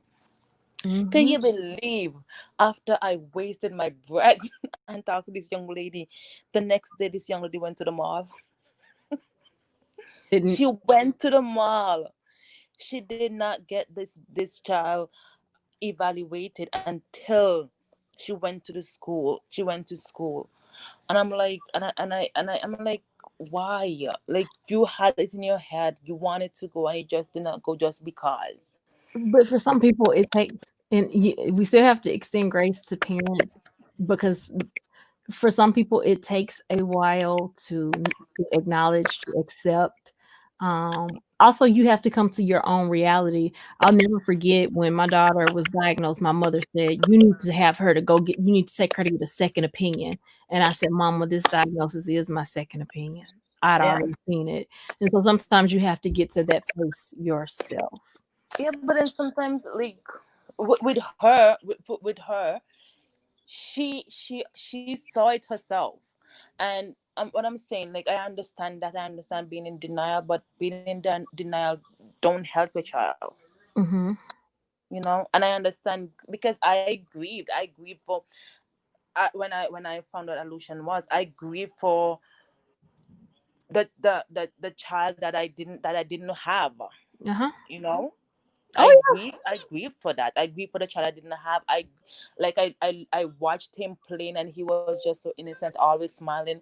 And I grieved for my child that I didn't have. And so I kind of understand being in denial, but being in denial doesn't help. It doesn't help a child in a way. yeah. And I wish more people can understand this. And it's a lot. I've seen it a lot in my, and being from the Caribbean, where these things are, it's not, it doesn't exist. These things doesn't exist. So I know it's hard, but then it comes a point, being parents, where we have to take us out of the equation, take our feelings out of the equation, that's inside our child, and not even not even that child, our future child. Yeah. It just Because yeah. I mean, I get it. It's a process. I will say that Desi's one of her godfathers is from Saint Vincent, and he's oh, amazing with her. Um, and like if something happens to my husband and I, that's where she would go to. She would go with my best friend and her husband to live. Um, And so I get it. And I also want to say that, yeah, we have some great places here in the United States, but the South still hasn't fully committed to our children. And so we're still struggling to get them the things that they need. The school system is crappy. Um, we do have some ABA centers now, but that just happened within the last 30 years. So it's something that we all have to continue to scream about, shout about. I told my husband one day we were talking, I was like, one thing that autism has showed me is that the world can unite. Because yeah. when you meet an autism parent, the color doesn't matter. It's like, "What's up? Thank you. Hey, how you doing? How's your life? Wanna go have some drinks? Yeah, Wanna play date? What do you wanna do? You wanna talk?" So, yeah, yeah, yeah. that is No so true. no That is color so is what no color is whatsoever. Um, good night, Rose. I'm Okay, in Canada. Coach, you I'm know in how we do it. This I is am in still up, so hey, Canada. we all up. Coach says, "I'm still waiting for the after party. See you there, Dre." Yeah. I'm in Canada, and over here, even though, like, over the past couple of years, there's been lots of cuts, Mhm. like a lots of cuts. Even if there's, like, they there's this funding that you can apply for, and it's basically, I think it's annually. Mhm. Before it used to be paid, you had the option if you wanted the fund, or if you wanted to go to an agency where when they get to the top of the waiting list for the ABA or IBI, Mhm. that they deal with it so that you didn't see the money, your charges cut the service. But now they cut that out so that you get the money. But the thing is, if your child is under 5, they get $20,000. Mhm. Over 5, they get $5,000. And like a lot of people, that was like a slap in the face to some people who can't afford to, get these therapies if the children need it. Mhm. Because $5,000 for a year doesn't really do Oh anything no. to, No, so. no, no, no, no. And No, then no, the no. funding Yeah. that you My get, but then daughter's there's, EOB for ABA for 40 hours a week is $10,000 a month. I thank God for insurance because there's no way we could afford it. yeah. And there's other fundings that you get, but then there's certain things. There's only certain things that you can do with them, Mhm. and stuff like that. Um, we just do our best. We just do our best. Um, the boys are they're coping well. They're coping well. We don't make them do anything. To some extent, they don't make them do anything that they don't want to do, because like I say, they're picking up bottles. We pick up bottles. Like Yeah, pick and choose your battles. Um, Lucian used to do taekwondo, and he liked it. He liked it, but he stopped liking it when, so he got to a white belt with a yellow stripe. mhm. So every time there was a test, he wasn't chosen because his kicks wasn't right. And Mhm. this school was really, really, it's a professional school, and they do like um competition and stuff. So his kicks wasn't right, so he wasn't chosen. And after, he just started getting less interested, like, and then to the point where when I tell him, okay, we're gonna go, he started crying. So Mhm. we just had to stop that, because like it wasn't fun for him anymore. It Yeah. wasn't fun for him anymore. We just allow them to lead. We allow them to lead, and we follow. We Yeah. follow, and we guard. We don't, because with this, like, there's some things you just have to. And so There's I just, do think that I will say this, and this is from speaking from a sister perspective. Um, because I am a sibling, also, I remember that I would push my brother to limits that my mother would not. And I see that same thing happening with my oldest daughter and my youngest daughter. My oldest daughter pushes my youngest daughter to levels that I just probably would not, but she's capable. And so I encourage you when picking and choosing your battles to um, lay out the plans of what you would like for them to be able to do. And once you know what they are, just work on 'em one at a time, just for, functional daily stuff, one at a time. Um, and I assure you, the one thing that I've learned about behavior is if you don't give in the first time, I don't care if they go 24 hours screaming and crying, pray, um, do what you can do, but if you can outlast them, each time will get easier and easier and easier. Don't try even to now, fight all the battles at one time. we But talk about what your daughter does with your, what you did with your brother, what your daughter is doing with your daughter. And I remember something. When I was pregnant with the baby, I was really, really sick. So my daughter she was getting them ready in the morning. mhm, So she'll get them dressed and get them downstairs for the bus.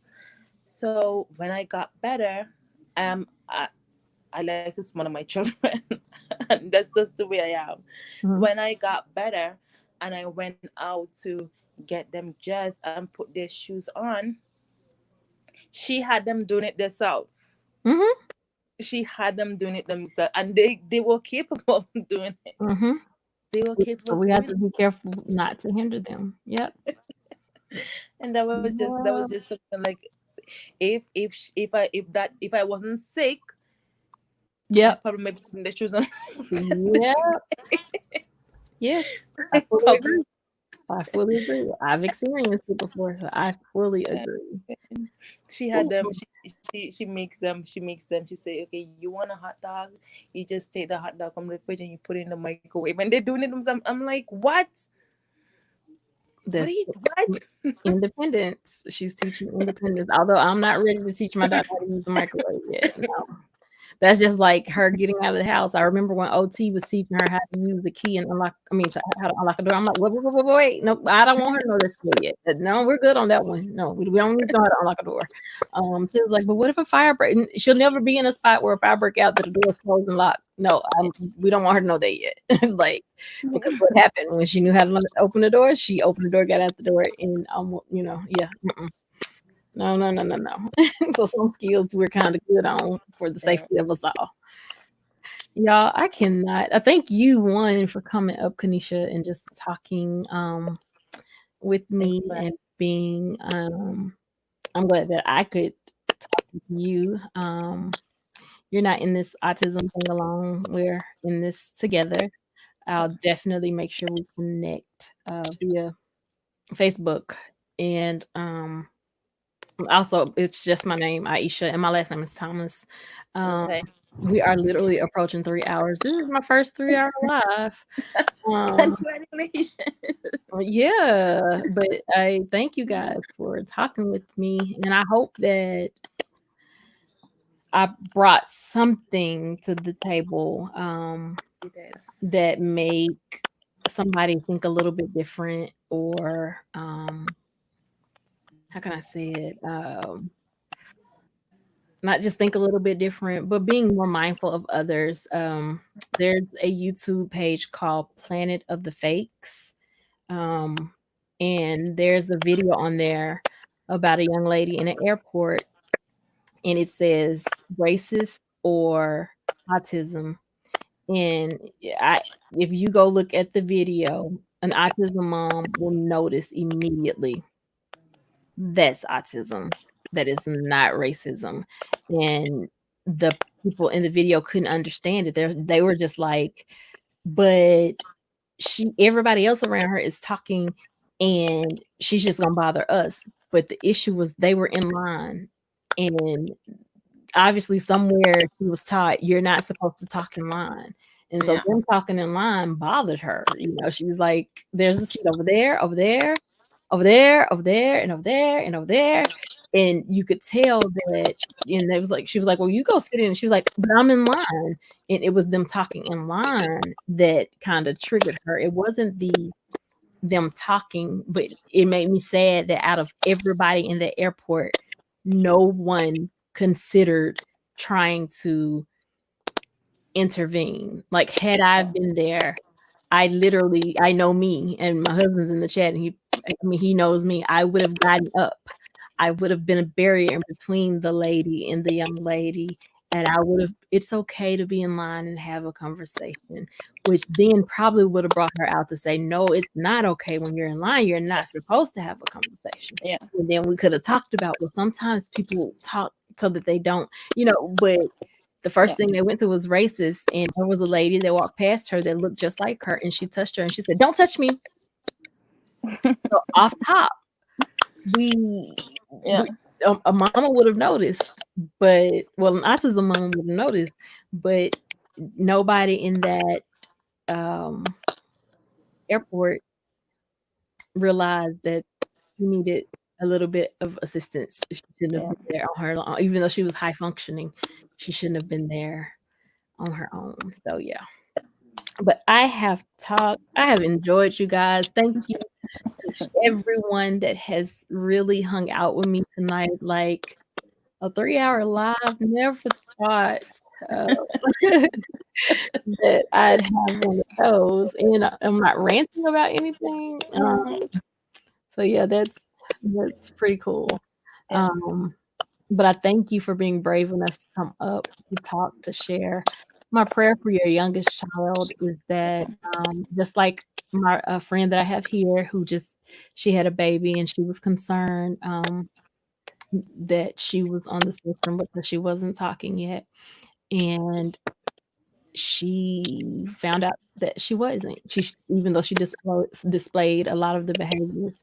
And so that's my prayer, and not because there's something wrong with it, but just because I want you to be able to feel the relief of not having to worry about it. Yep. Um, and if I could tell you anything now, it would just be don't worry about it. You've gone through it before. So do what you know to do now. When you get in, you get in. And Yep. but until then, do what you know now and try to keep your spirits up. Open the blinds. That's all I can tell you, unless there's someone in the house. And just thank God that they're still here because they Yep. could be, you know. So Yep. yeah. Well, y'all, I have officially made it to a 3-hour live. Good night, Coach. Good night, CeeLo. Kanisha, thank you for coming Good night, you up. guys. Everybody that's still in here hanging with me, I appreciate you. Those of you that are gone on, that's okay. Thank you for sticking around as long as you did. Yeah, I pray that you guys have an amazing night. Kanisha, connect with me on Facebook.